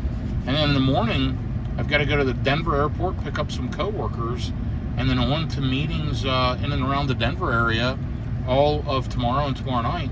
Then headed to Scottsdale, Arizona in this same vehicle. Cybertruck's amazing. I love it. Tire pressure's still looking good, running at 51. They'll drop down tonight. They'll be below 50 in this ice cold weather because it's supposed to be in the 20s tonight up here. And then we'll just kind of go from there and see how it goes. I believe as I head towards Scottsdale and it heats up, I'll be over temperature on the tires. So that's why I haven't adjusted them. Normally, if I was staying in this cold weather, I would have the tires on cold PSI between 52 and 54. Right now, they're around 50 on cold PSI because I know I'm running into much hotter weather and obviously colder weather, etc. Might as well sit right at the manufacturer recommendation. So we're driving through what I would call a desert area here, coming outside of Amarillo, and we are headed out of town, out into the middle of nowhere, headed into New Mexico. Clayton will be our next stop, hour and 47 minutes. Thanks for following along. I'll be back with you shortly. Let's check our energy graph on this leg. It just says slow down. And you know what? I think we're doing just fine. So let's ride along, enjoy the drive, enjoy the scenery, and I'll report back to you in just a little bit. I want to just show you how much the scenery's changed just that quickly coming out onto the other side of Amarillo towards New Mexico. We'll be passing into New Mexico very shortly, but look at this breathtaking to me scenery. Unbelievable. It's just crazy to me. It's like being in a totally different world, totally different planet.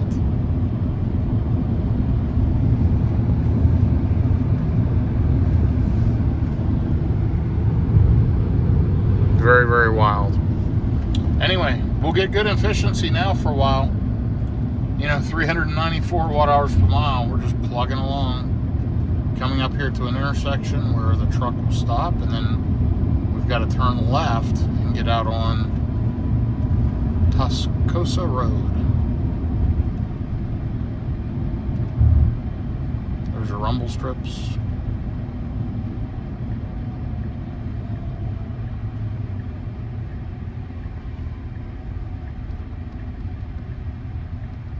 Looking good that direction.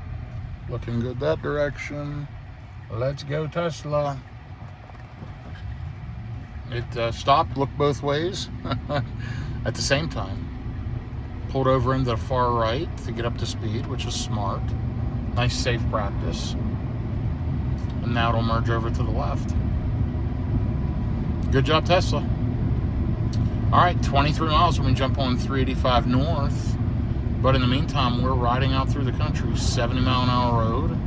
Let's bump it up to hurry so it picks up a little bit of speed. And off we go.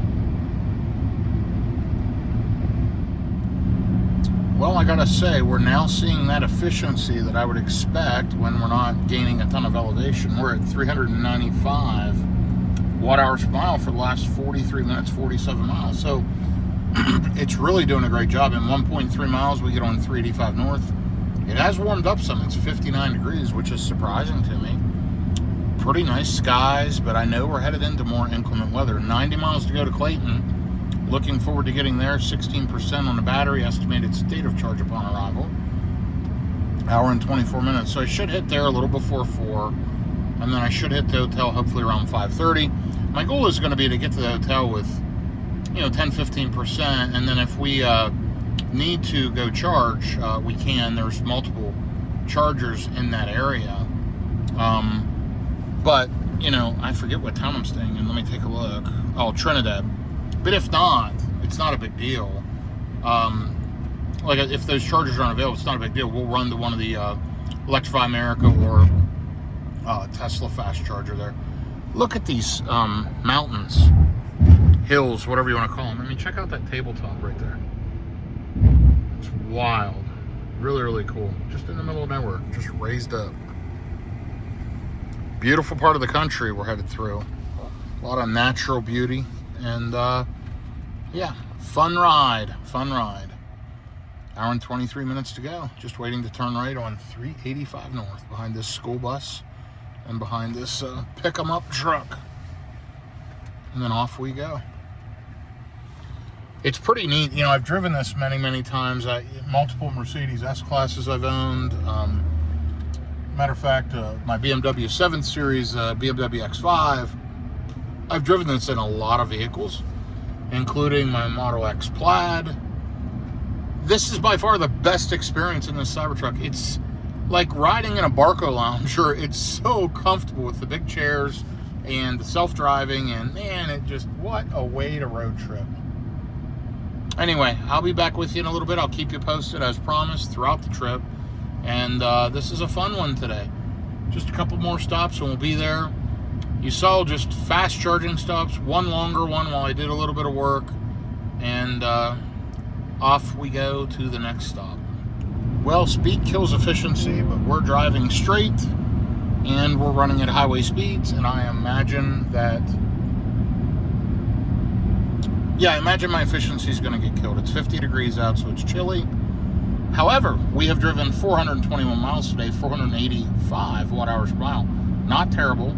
On this last leg, 96 miles, 436 watt hours per mile. So we're doing just okay. Again, we're gaining elevation as we head towards Denver, Colorado.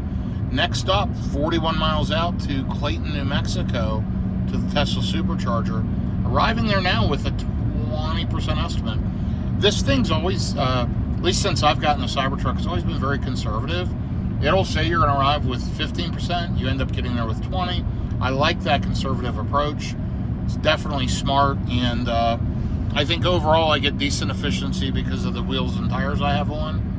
These all-season road core wheels and tires really do a great job. You can see there was some opportunity for improvement, but overall, the vehicle's done very, very well. We're now up to a 75-mile-an-hour speed limit, and it didn't pick that sign up. But that's okay. We're riding along at those highway speeds anyway. So, left lane for passing only, straight, flat, and here we go. So, yeah, loving it. 28,532 miles on the vehicle, about 425 watt-hours per mile overall average, and we'll be zipping around Denver, Colorado tomorrow. I'm looking forward to getting Clayton, stretching my legs, using the restroom again, and then ultimately getting to the hotel here in Trinidad. So it looks like once you get to Clayton, charge for 15 minutes, let's call that 4 o'clock. I've got, an hour and 40 minutes, something like that, to get to the hotel. So pretty easy last leg. My guess is it's under 100 miles, and we can knock that out in the blink of an eye. Self-driving will take me there, and we'll get there and check in and relax for the evening. I've got to get up early tomorrow, as I previously mentioned, pick some people up at the airport, head to meetings, and move on. So I'll be back with you here in just a little bit. Okay, so we are about to pull into the Charger here in Clayton. This is the one I was thinking of that was at the little grocery store. Let me take over. I don't want to drive through the grocery store parking lot. We're gonna go right here. That's weird how it zoomed way in. Oh, it's got the site overview thing, which is kind of cool. And they have got these configured a little odd.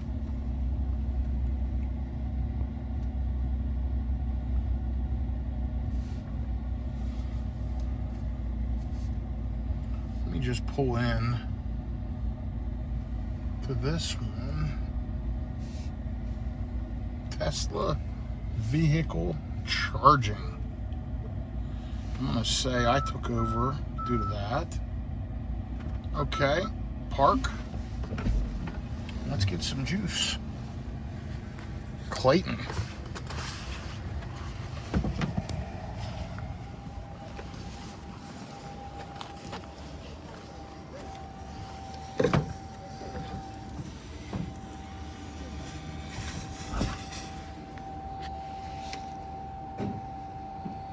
You can hear it clicking.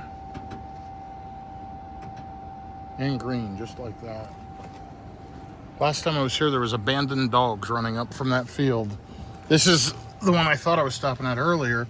I'm gonna have to run in and use the restroom real quick, but let's see how quick we ramp up.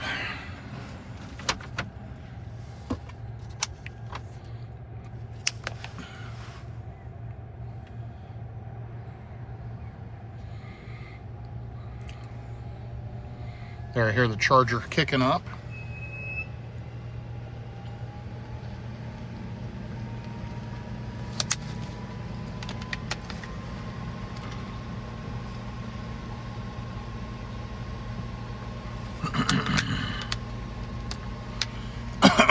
Excuse me. 14 minutes to continue trip.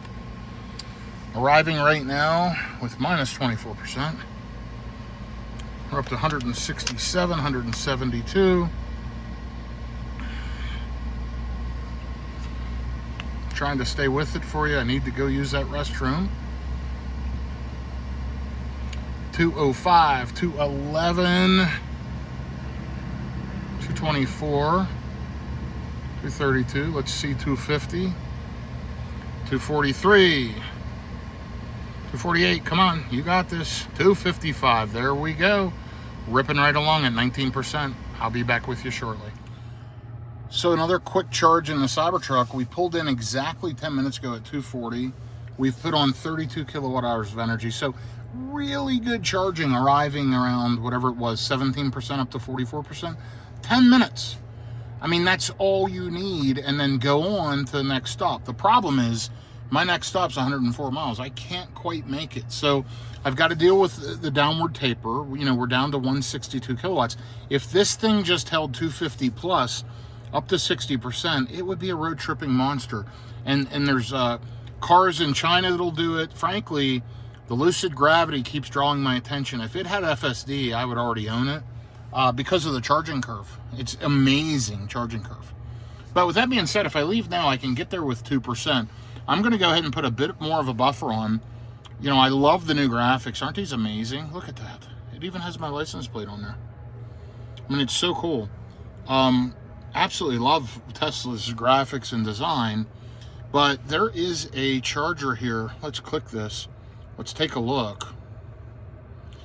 And, you know, we have a bailout option right here where I could stop and throw some juice on in Raton, New Mexico. And it's just slightly out of route, and that's a 325. But then before the hotel,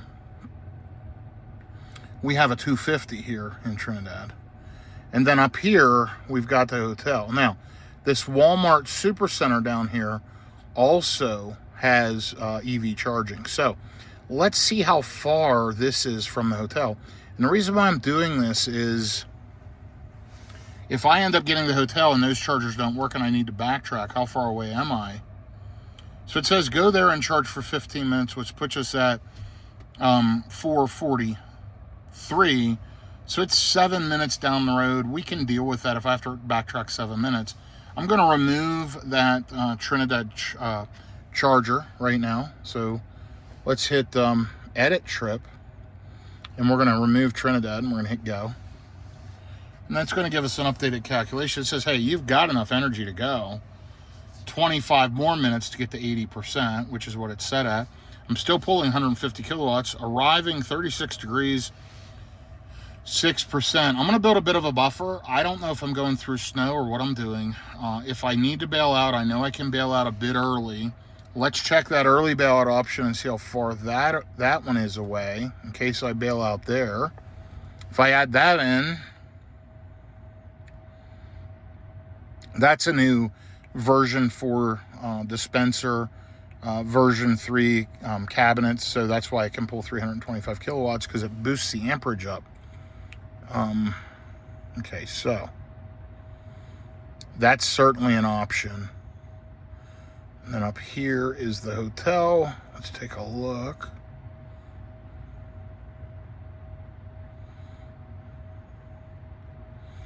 I was just trying to see what was around the hotel for dinner options and things like that. It looks like we've got several options right in the area. Nothing great, but we'll figure it out. Okay, let's remove that stop again.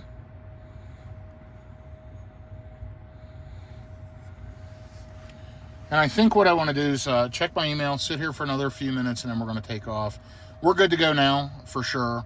You know, 104 miles, 51%. I got plenty, but I am going to sit for just a minute. Let's take a look at the charging cost so far. You can see what we've put on. It's 37 cents a kilowatt hour, $16.23. See it climbing down there?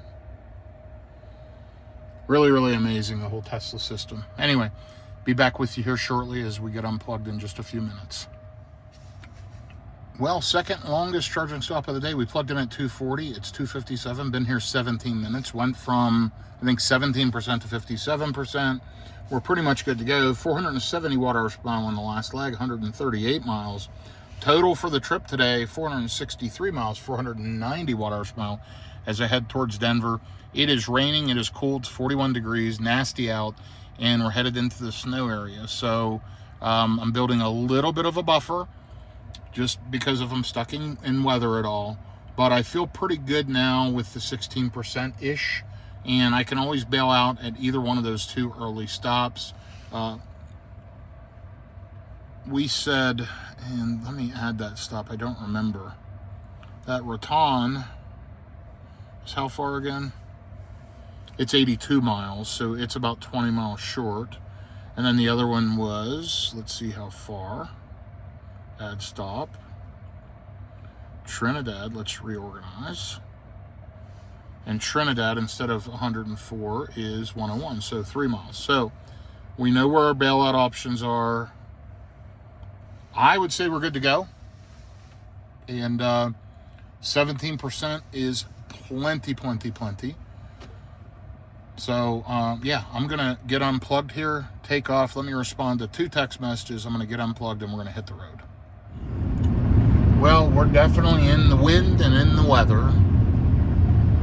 37 degrees out. We've been running along at highway speeds. I just dialed it back to standard, but it's been running at much higher speeds. And the roads were faster. They were 75 mile an hour back there with the wind, with the rain against us. 619 watt-hours per mile. I mean, just terrible efficiency so far on this leg. We have an hour and 14 minutes, 78 miles to go. Should arrive with around 15%.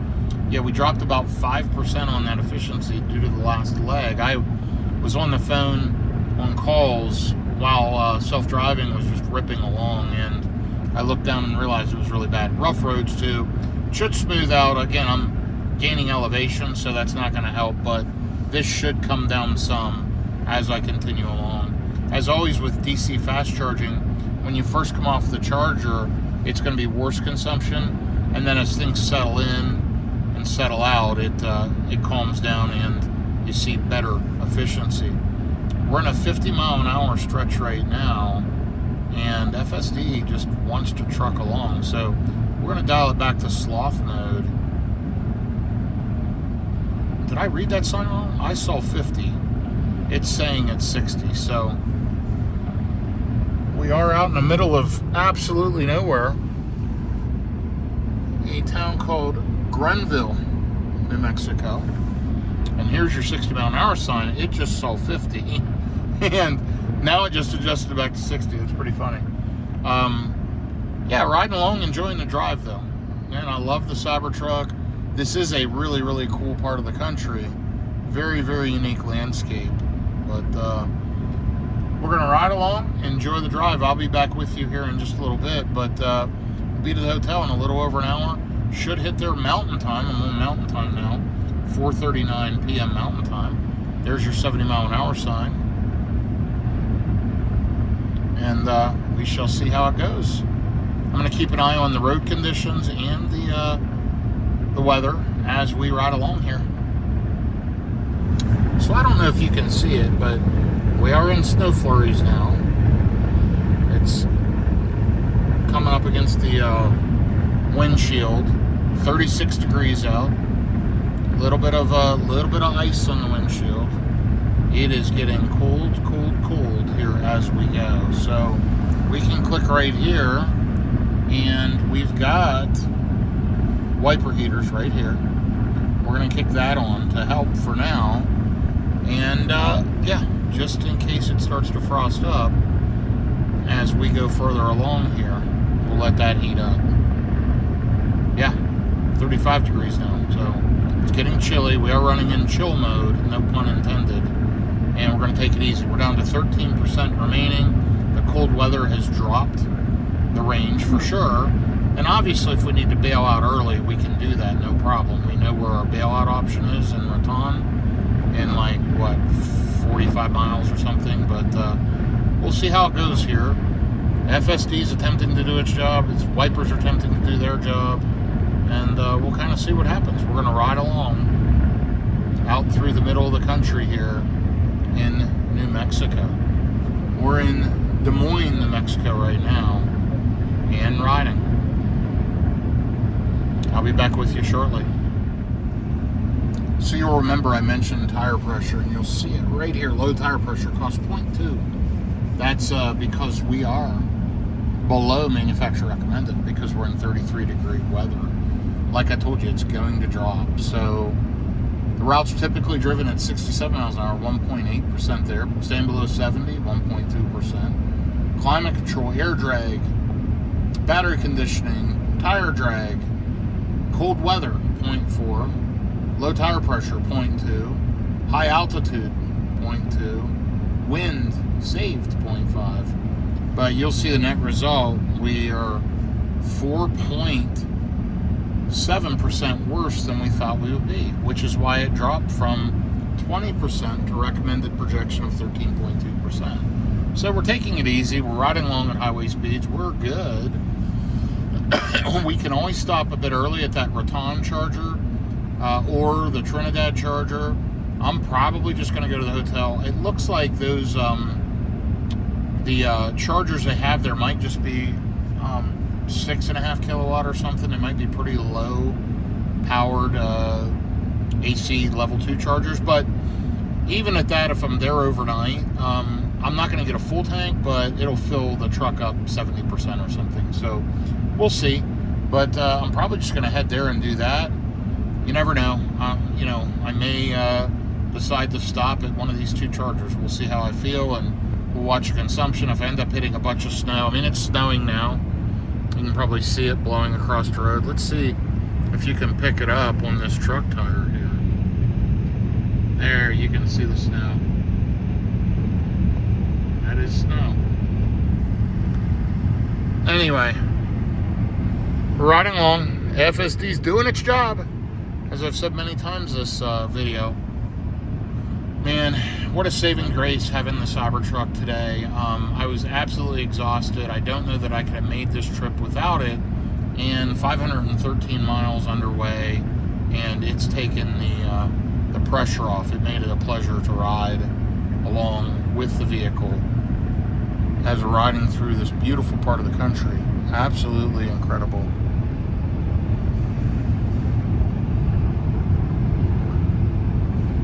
Okay, I'll be back with you in just a little bit. Yeah, so I don't know if you can see it well or not, but you can certainly see it on the camera. Dirt and debris. Camera visibility limited. Yeah, it's gotten a bit nasty out. We're in the snowstorm, if you can see it. It may not come through in the camera, but it's pretty well a whiteout. Nothing laying on the road yet. It is 33 degrees out, but it is nasty. So we're going to take it easy, ride up through here. And the car's still doing the driving so far. I may have to take over at some point. We're still arriving with around 13%, still doing okay. And headed into this little bit more treacherous weather here in the middle of Raton, New Mexico, is where we're at, actually. Not far from that charger I was talking about. So we'll see how it goes here, but we are riding along. Let me check my camera views to see.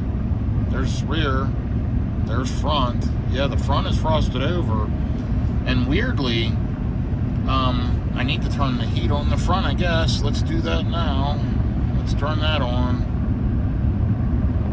Because weirdly, it's wiping. Oh, that's the front bumper cam. That's what that is.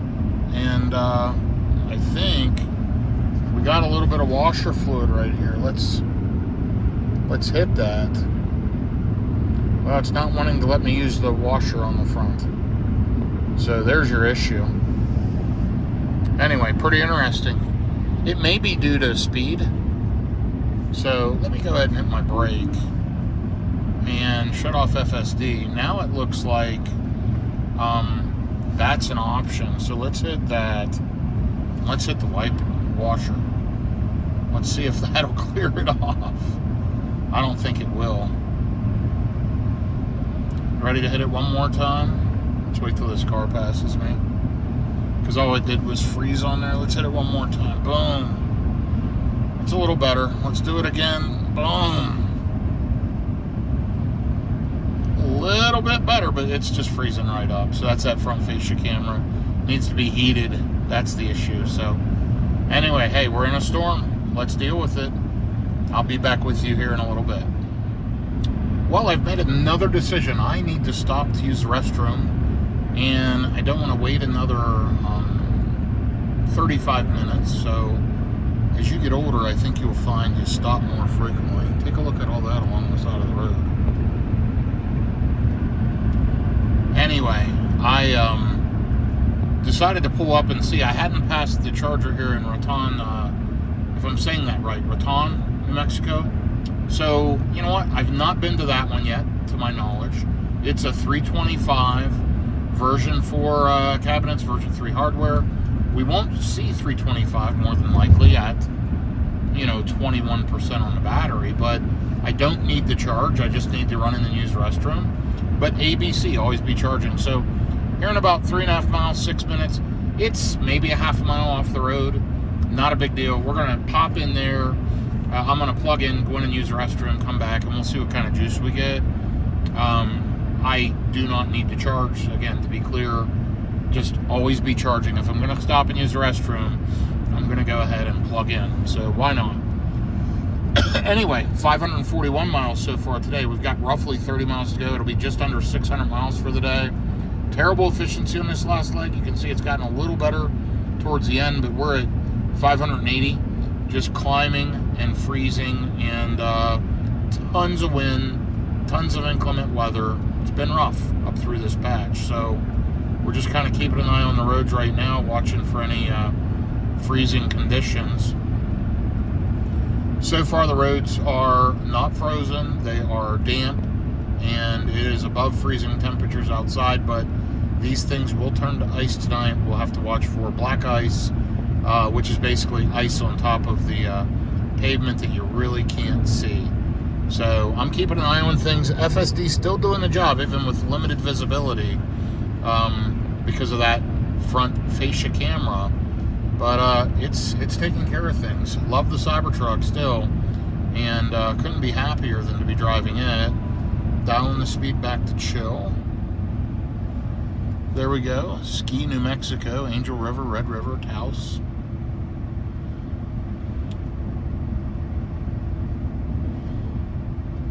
So yeah, we're just going to pop into this one for a quick minute. I looked, the Trinidad charger, I've been there and charged a number of times, so this was just something different for me to check out and break up the pace a little bit. We are still getting ice on the windshield. Let me turn back on the front wiper heaters.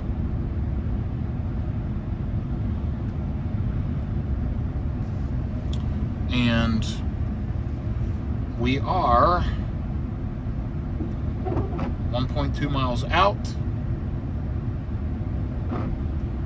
A total of 1.5 miles from the stop. You can see it has just gotten nasty out.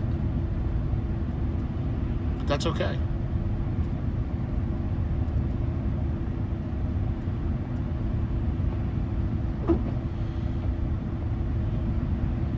And people said it doesn't snow in New Mexico. Well, here you go. Looks like they've treated the highways here. Got some stone on the highways, which is good.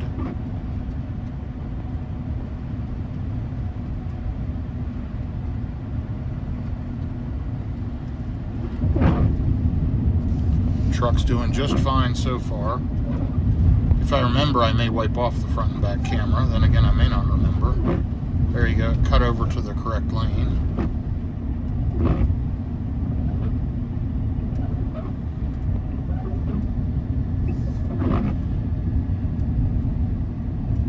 There you can see the snow's pretty much laying on the ground in these areas. So, yeah, we're definitely just going to hit the restroom and get the heck out of here pretty quickly.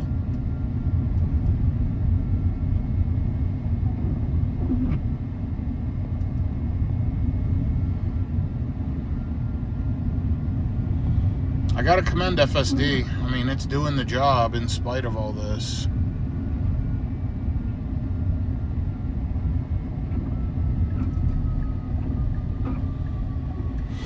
And yeah, I ran, what was it, a little over half a mile out of route to this charger. I just wanted to check it out. I've never been to it. There's the snow laying on the windshield.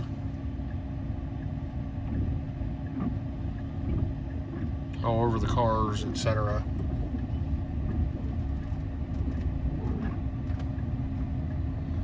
It's funny coming from, Texas where it's 80 plus degrees, and then getting up here into New Mexico where most people, again, would think New Mexico, they would think really nice, warm, etc. And quite the contrary.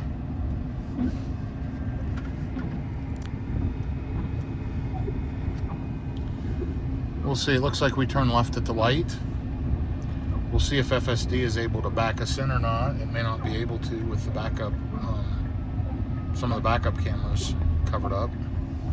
Right down there's the chargers. Looks like it's in a Family Dollar, pharmacy, etc.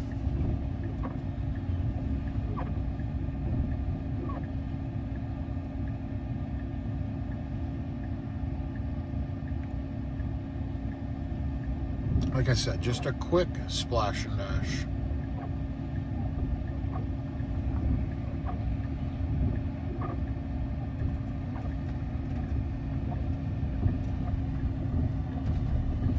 Let's see what FSD does. Turn left. Yeah, good job. Pharmacy's closed. Now it's going to turn right. And let's just not back in directly beside the Model S. And it's not. I don't think.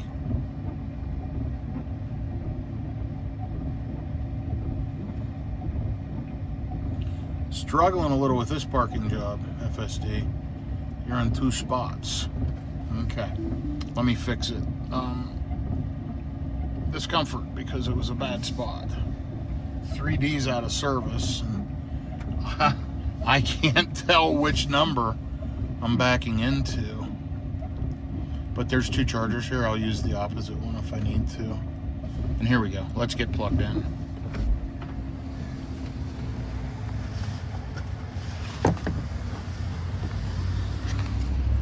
That's 2D. So we're good. We are golden.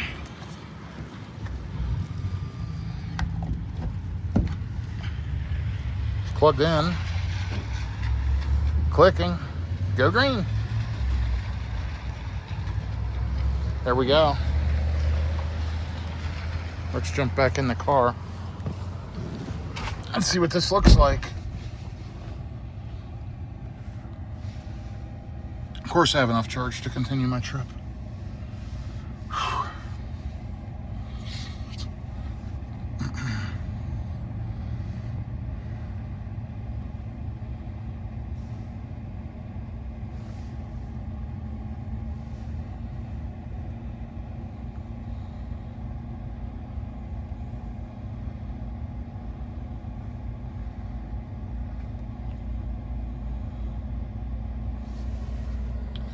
It is ramping up super, super slow.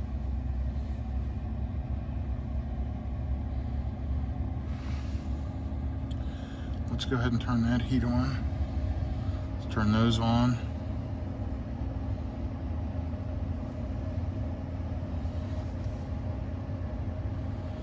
Up to 178.6, 181, 188. Come on, Tesla.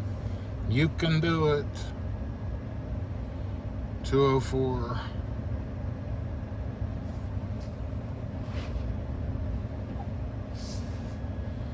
$226 and climbing.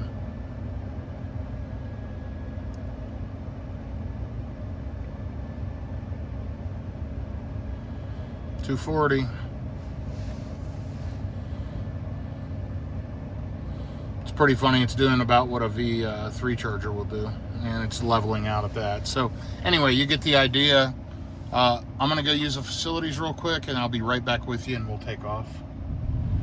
Okay, we were just there for a few minutes, used the restroom, threw a little bit of juice in, and we're back on the road. While we were there, the windshield basically froze over. So did I. It was cold.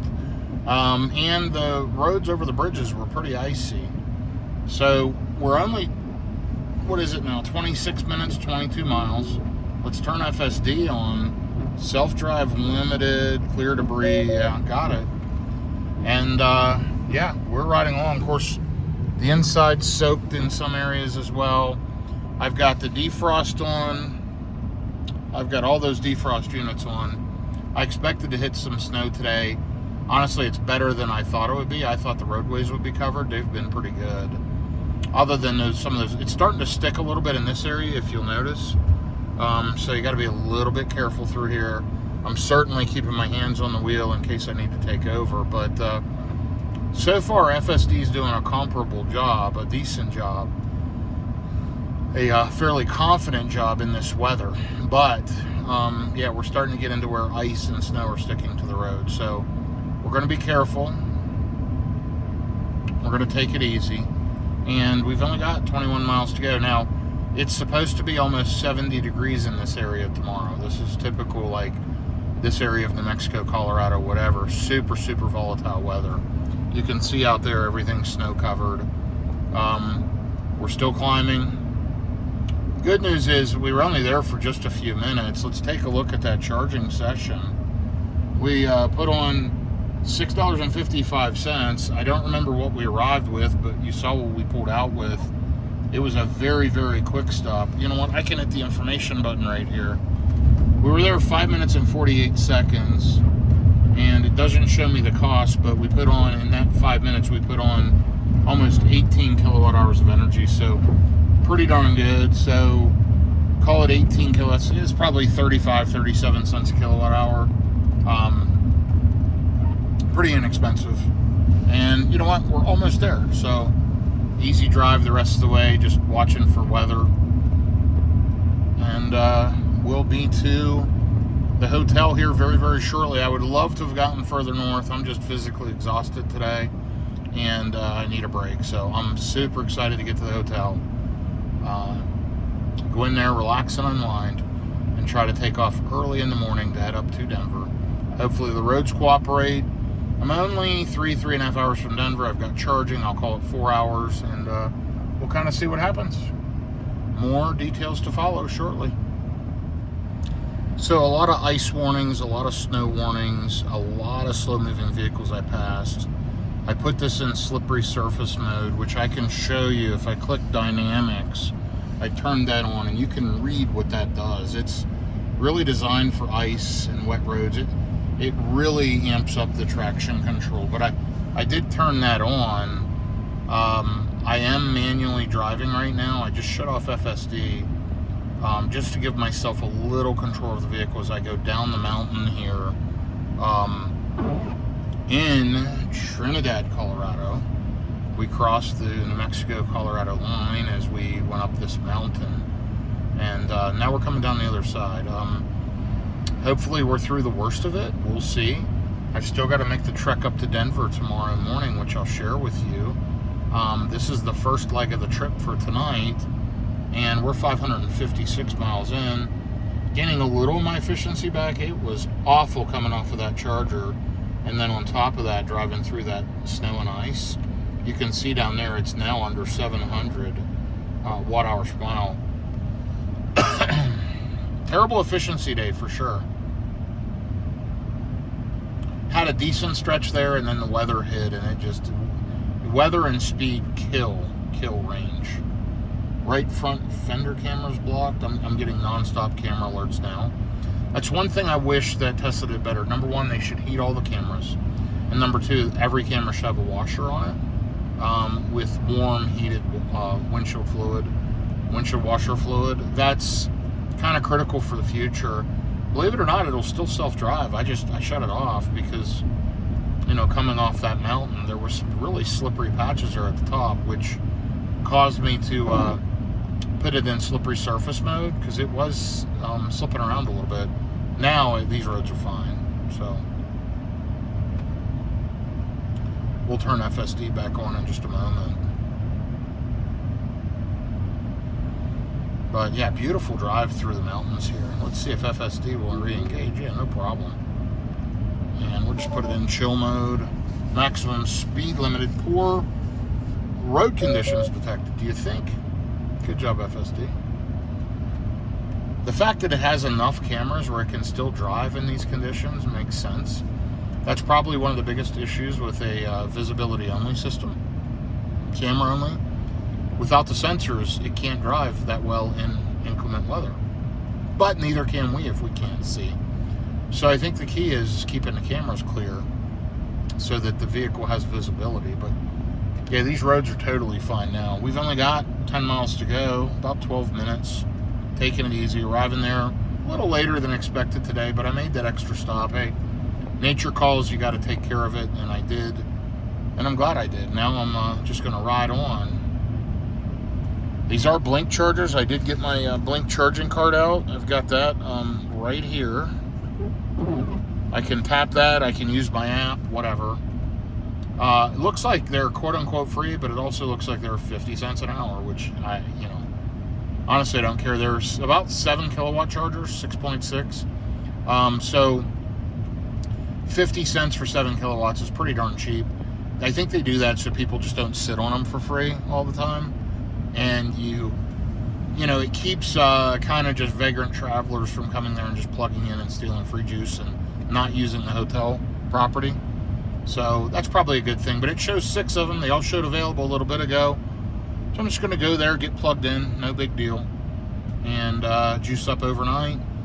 Won't wake up with a full tank, but should have a good bit of juice. You never know. I might. Depends what time I leave here in the morning. Just glad I'm getting in before 5 p.m. Mountain Time. I need to unwind and relax tonight, grab something to eat, hit the bed early, get up early, take care of some business, and then hit the road. So I'll be back with you in a little bit. So it's a beautiful sunny morning in Trinidad, Colorado. Absolutely beautiful here. 31 degrees out. Freezing. Freezing cold. Maybe a half an hour ago, I turned on dog mode. I didn't put defrost on because, frankly, it's going to sit for half an hour and warm up. But, yeah, it's should be completely warm, ready to go. And we're going to jump in and take off. So let me get loaded up. We are plugged in. I think we filled up maybe to 98% on this Blink charger. So let me get unplugged, loaded up, and get ready to go, and I'll be right back with you. So it was not done top charging, but it did just pop to 100%, 321 miles. So again, that 323, pretty reasonable. We're headed to Denver International Airport this morning, so we're going to put DIA Airport.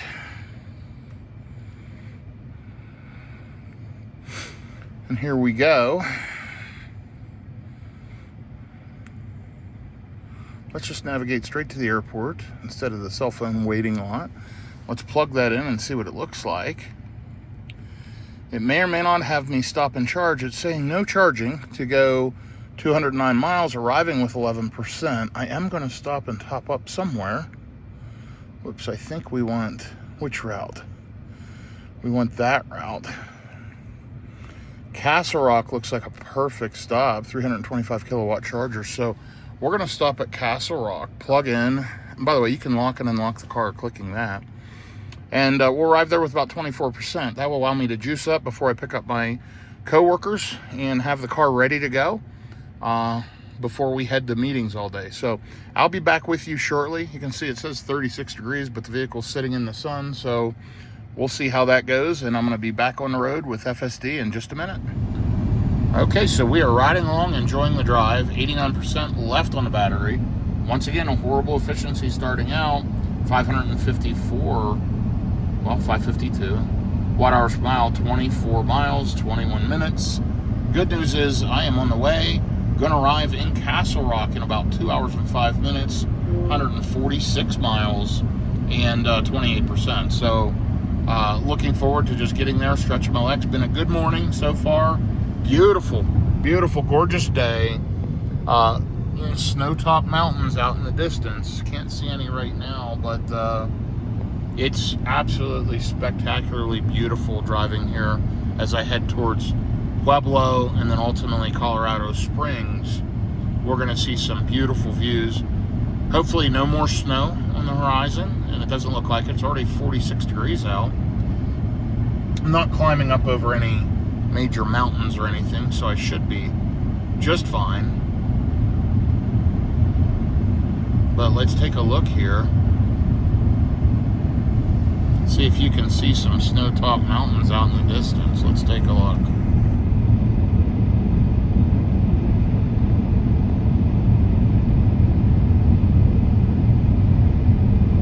Beautiful, isn't it? And if you look over this way, sorry about that zoom in on the pillar, look at that. Over here too, there's one. There you go.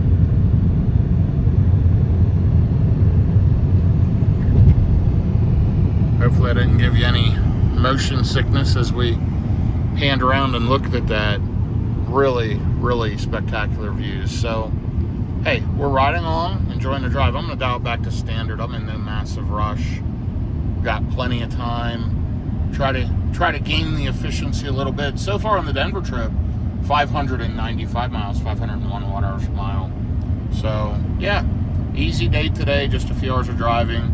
I've got meetings all afternoon in Denver, and then I actually intend on heading south towards Scottsdale this evening, so I'll probably drive back to Trinidad and stay at that same hotel. You know, they have EV charging, there's food options, it was clean, and pretty easy right off the interstate. So I'm thinking I'm going to do the same thing, and then from there, I'm less than 10 hours from Scottsdale, so that'll make life much, much easier. So that's probably the plan. More details to follow. Thanks for following along. Okay, here is another trip update. 54 miles, 46 minutes, 516 watt-hours per mile. I guess it's leveled out just a little bit. 500 watt-hours per mile overall, 623 miles. Headed to Castle Rock to the Milestone Crossing Supercharger, 325 kilowatt version 4 dispensers. Again, we're not going to see massive speeds, not at 27%, but we're going to precondition on the way there. We've got 115 miles to go.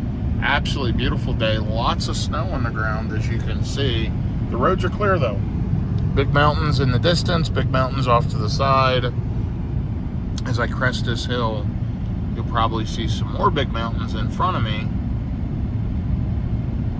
Maybe looking way out in the distance for you, but there we are. Breathtakingly beautiful scenery, to me anyway. I think it's amazing. Really spectacular. What a beautiful planet we live on. Super blessed to be on such a beautiful planet. Anyway, loving the Cybertruck as always. FSD doing its job, letting me relax and work. I've been on conference calls all morning already while the car's been driving me. So far it's going well. One little tip that I like to share, and this is an audio tip. If you click this volume icon right here, you can click this settings button. It takes you right in to be able to adjust. I love the immersive sound on auto, and this is the audio profile that I like. And you know, you can create your own presets, whatever, but that's the one I like. So we'll hit preset name. What do we want to call it? Normal, standard, how about preferred?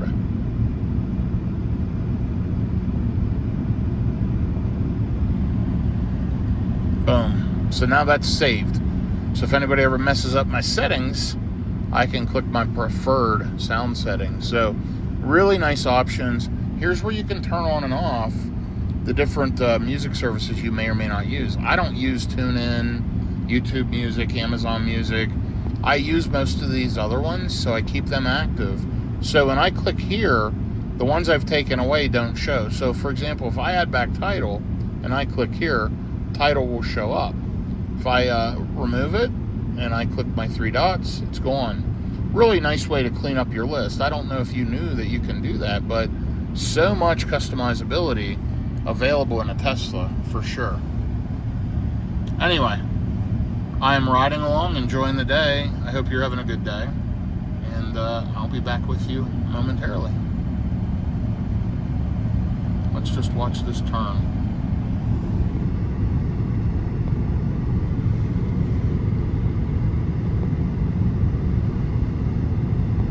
Absolutely amazing. We're getting some good regen going on the downhill here, so watch my efficiency improve. Lots of regen. Like a whole bunch of green in the bar there. So see it drop down to 505. It should drop, I would think, by the time I hit the bottom here, close to 500, if not below. Just a lot of regen. There you go, right at 500. Still regenning below 500. Pretty cool. That's one nice thing, putting the energy back in the tank. And I don't know if you know this, but 100 kilowatt hours of energy is the equivalent of about 3 gallons of gas. Each gallon of gas is about 33 kilowatt hours of energy. If you could explode a gallon of gas and utilize every ounce of energy out of it, it's the equivalent of 33 kilowatt hours. There's so much energy lost due to heat and exhaust and just waste.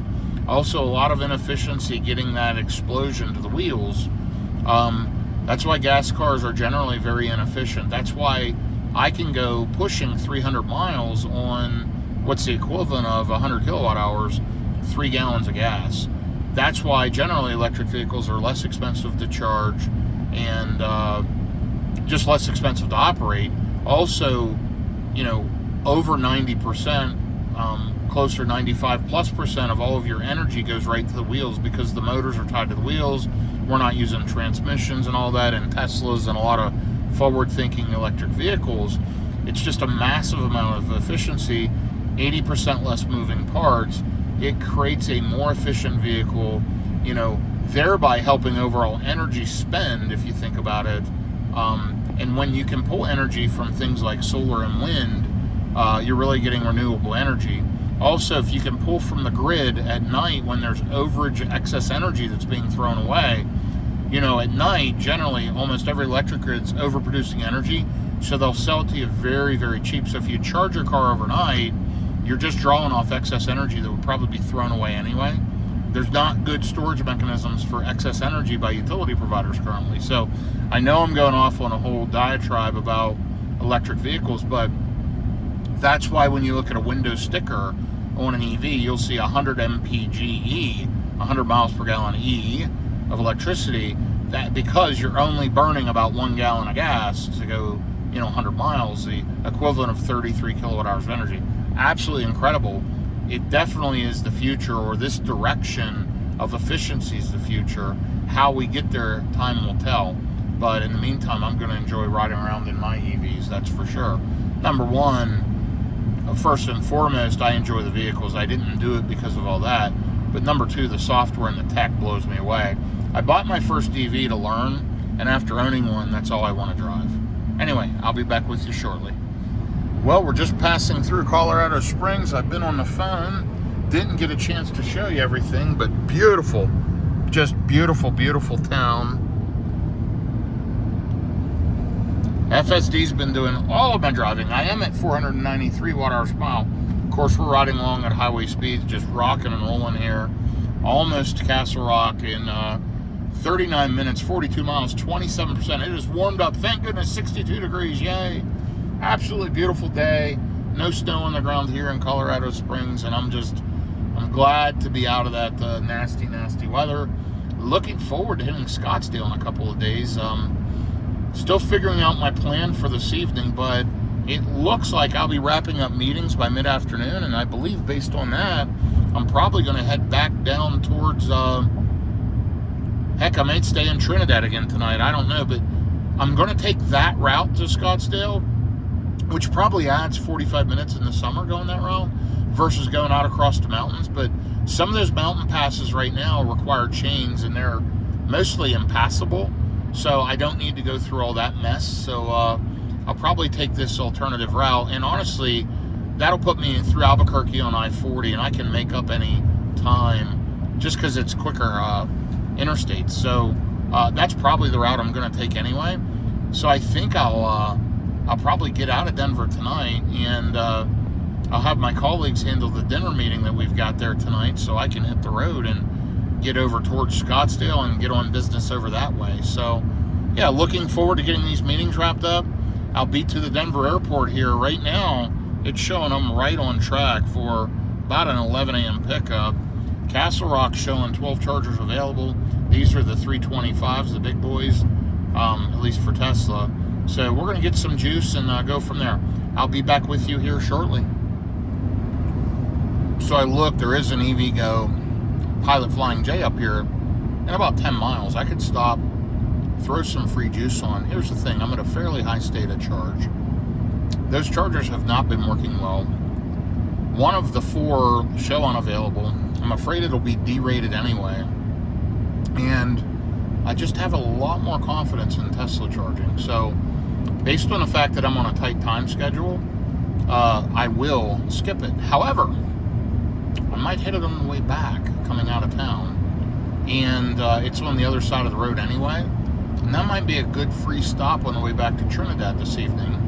And I'm going to try to find some Ionas on my way out to Scottsdale.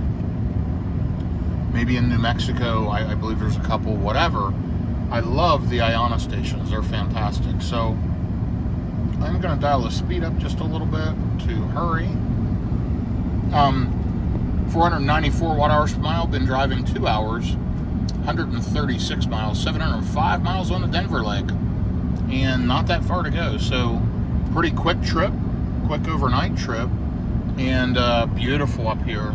Glad to be getting up here, and looking forward to getting these meetings knocked out and moving on. So more details to follow, but letting you know what my thoughts were. I almost switched it, and I thought I'm just going to get frustrated. You know, I'm on a time schedule, I'm headed to meetings.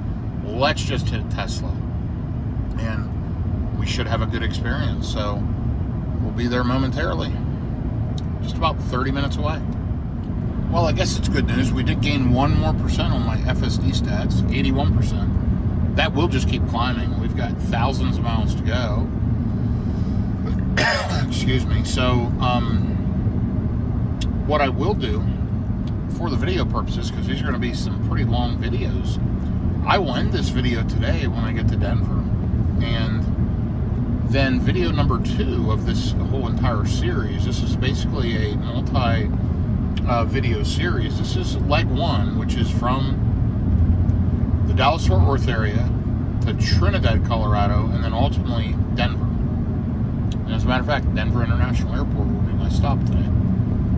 Then my next video will be from the Denver area back down to Trinidad or wherever I decide to stay tonight, on to Scottsdale, Arizona.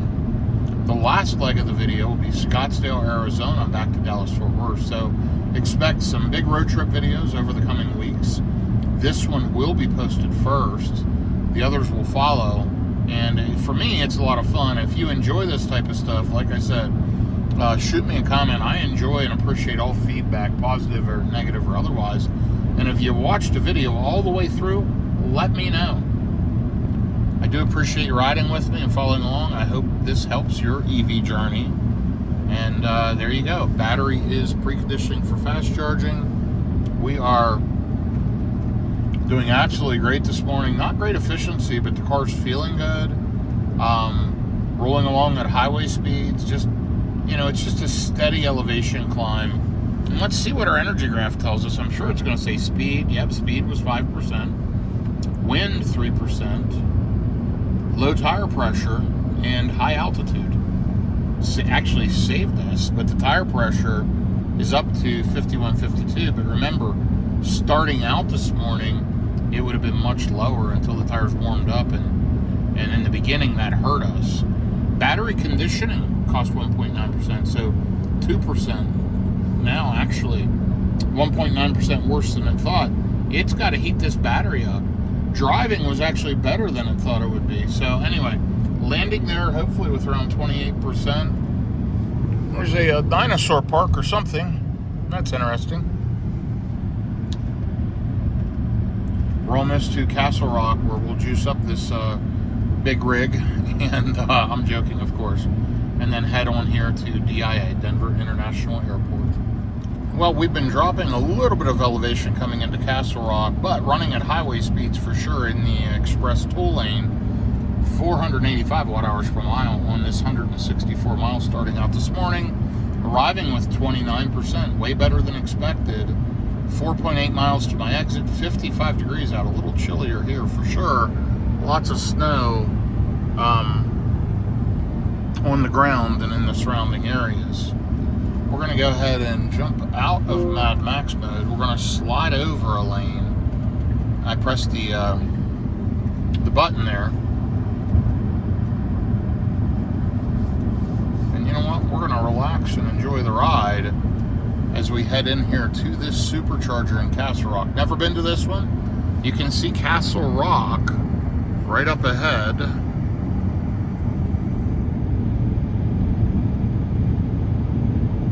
There is the Castle Rock. Pretty amazing.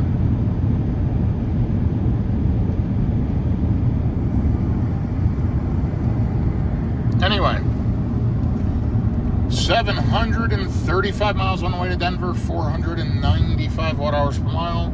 Obviously, always keeping an eye on efficiency. This has not been a good road trip from an efficiency standpoint.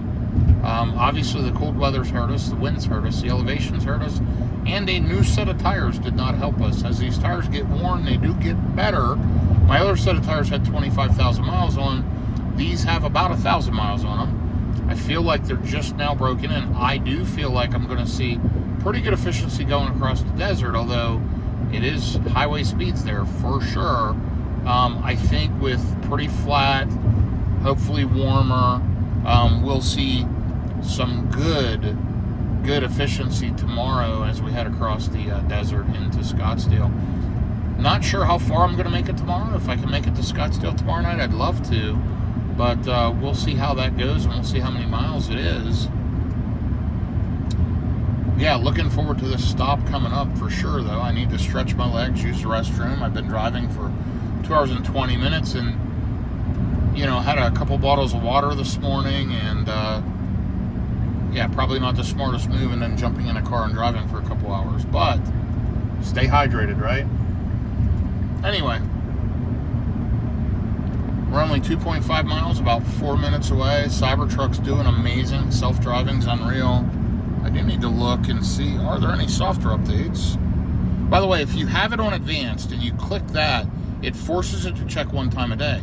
So if I go in this same screen tomorrow after 10:01 a.m., it will check again. I don't know if you saw that when I pulled it up, it did a quick check. That will force your car to check. If you don't do that, sometimes you'll get an update a week or so behind. So when I'm in the car traveling, I typically will do that once a day if I think about it, just to have it check and verify, do I have an update or not? Never hurts, really. Anyway, we're about to get off this exit. I don't recall ever getting off this exit before either. I'll know once I get off of it, but man, what a beautiful place it is here. I know why people love it. The weather's too volatile and too inclement for me to deal with these cold snowstorms and everything else, but it is absolutely gorgeous, and I can see why there's such an attraction to live here, and why people just truly love it. So it looks like we're charging near a mall, near an Outback Steakhouse. Who knows what else is there? But the good news is it's right off the exit. Tire pressure looks good. Actually, you know, honestly, tire pressure is higher than I thought it would be, given that it's 57 degrees out.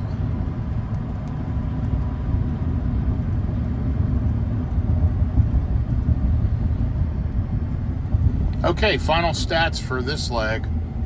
170 miles. We're going to add in that little bit. 170 miles, 475 watt-hours per mile, and rolling on. Let's just slowly press the pedal and get right out here. There we go.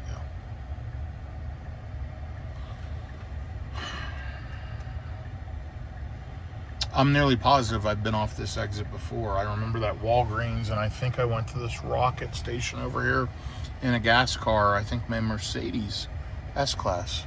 No, actually, I take it back. I was at this Circle K.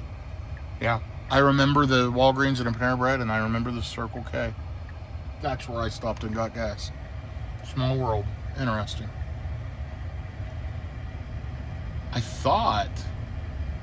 I remember the Circle K had chargers or something. No, it was a car wash they had.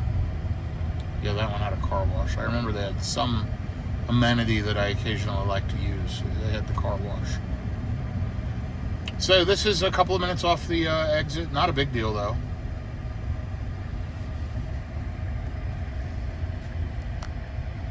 Good news is it looks like there's 14 chargers available. If that holds true, that makes it easy.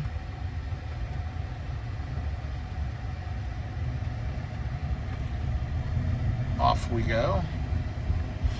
The truck should jump over a couple spots, and it is. There we go.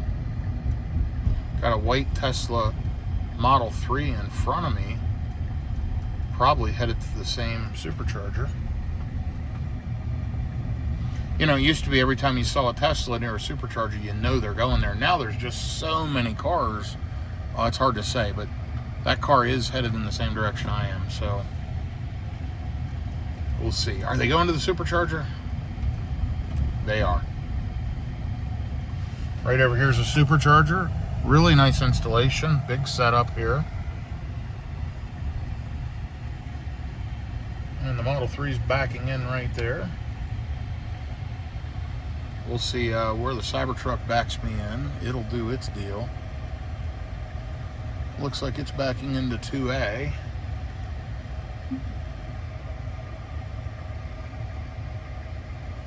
There we go. Nice job backing up.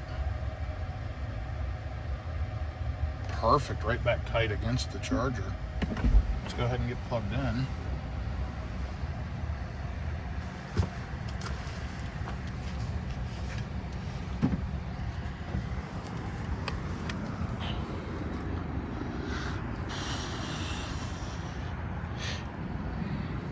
A. They do not have a magic dock on these. You know, one way you can tell the charger's working, when you press this button, this flap opens automatically. That means the charger has power. If you press the button and the flap doesn't open, it may not have power. It may be a charger issue. We've got an Ioniq 5 over there, another Model 3 charging, and of course we're charging now. Let's take a look at our speeds. I have enough to continue the trip. Thank you, Tesla.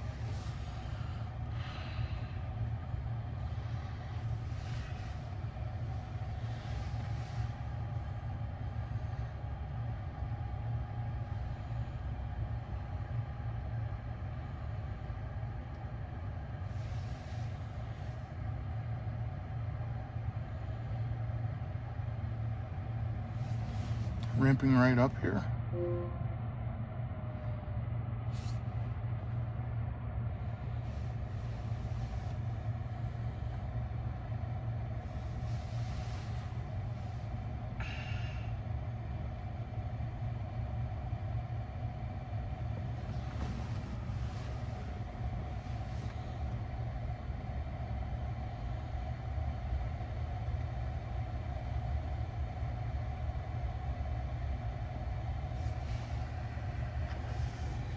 I'm gonna look on this map and see if I can find somewhere to use a restroom.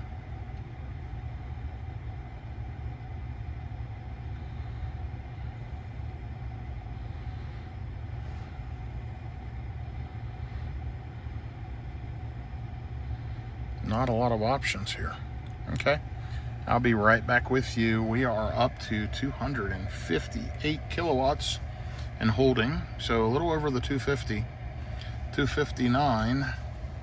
Now it's going to start tapering down because we're in the mid-30s. So anyway, be back with you shortly.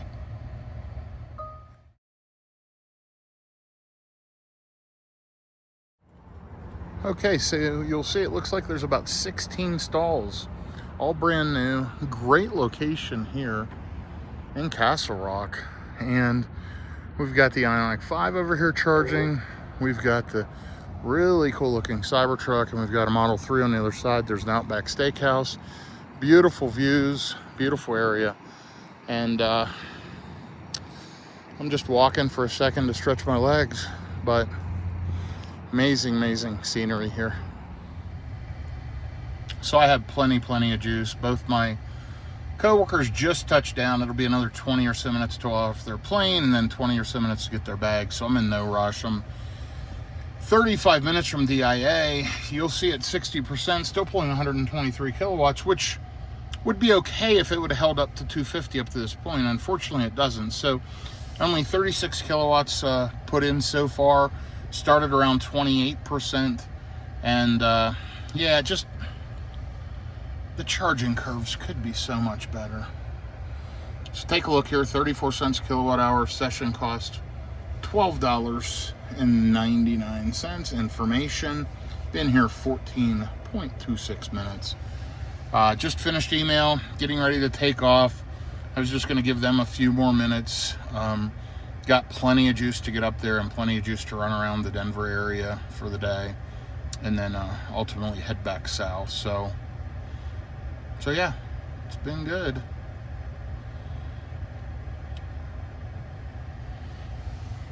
117, 116, it just keeps dropping. So Again, key to road tripping a Tesla is get the heck out of town by 50 to 60% and move on. So I'm going to take off here in just a second, and I'll be back with you, and we'll follow along on the final leg.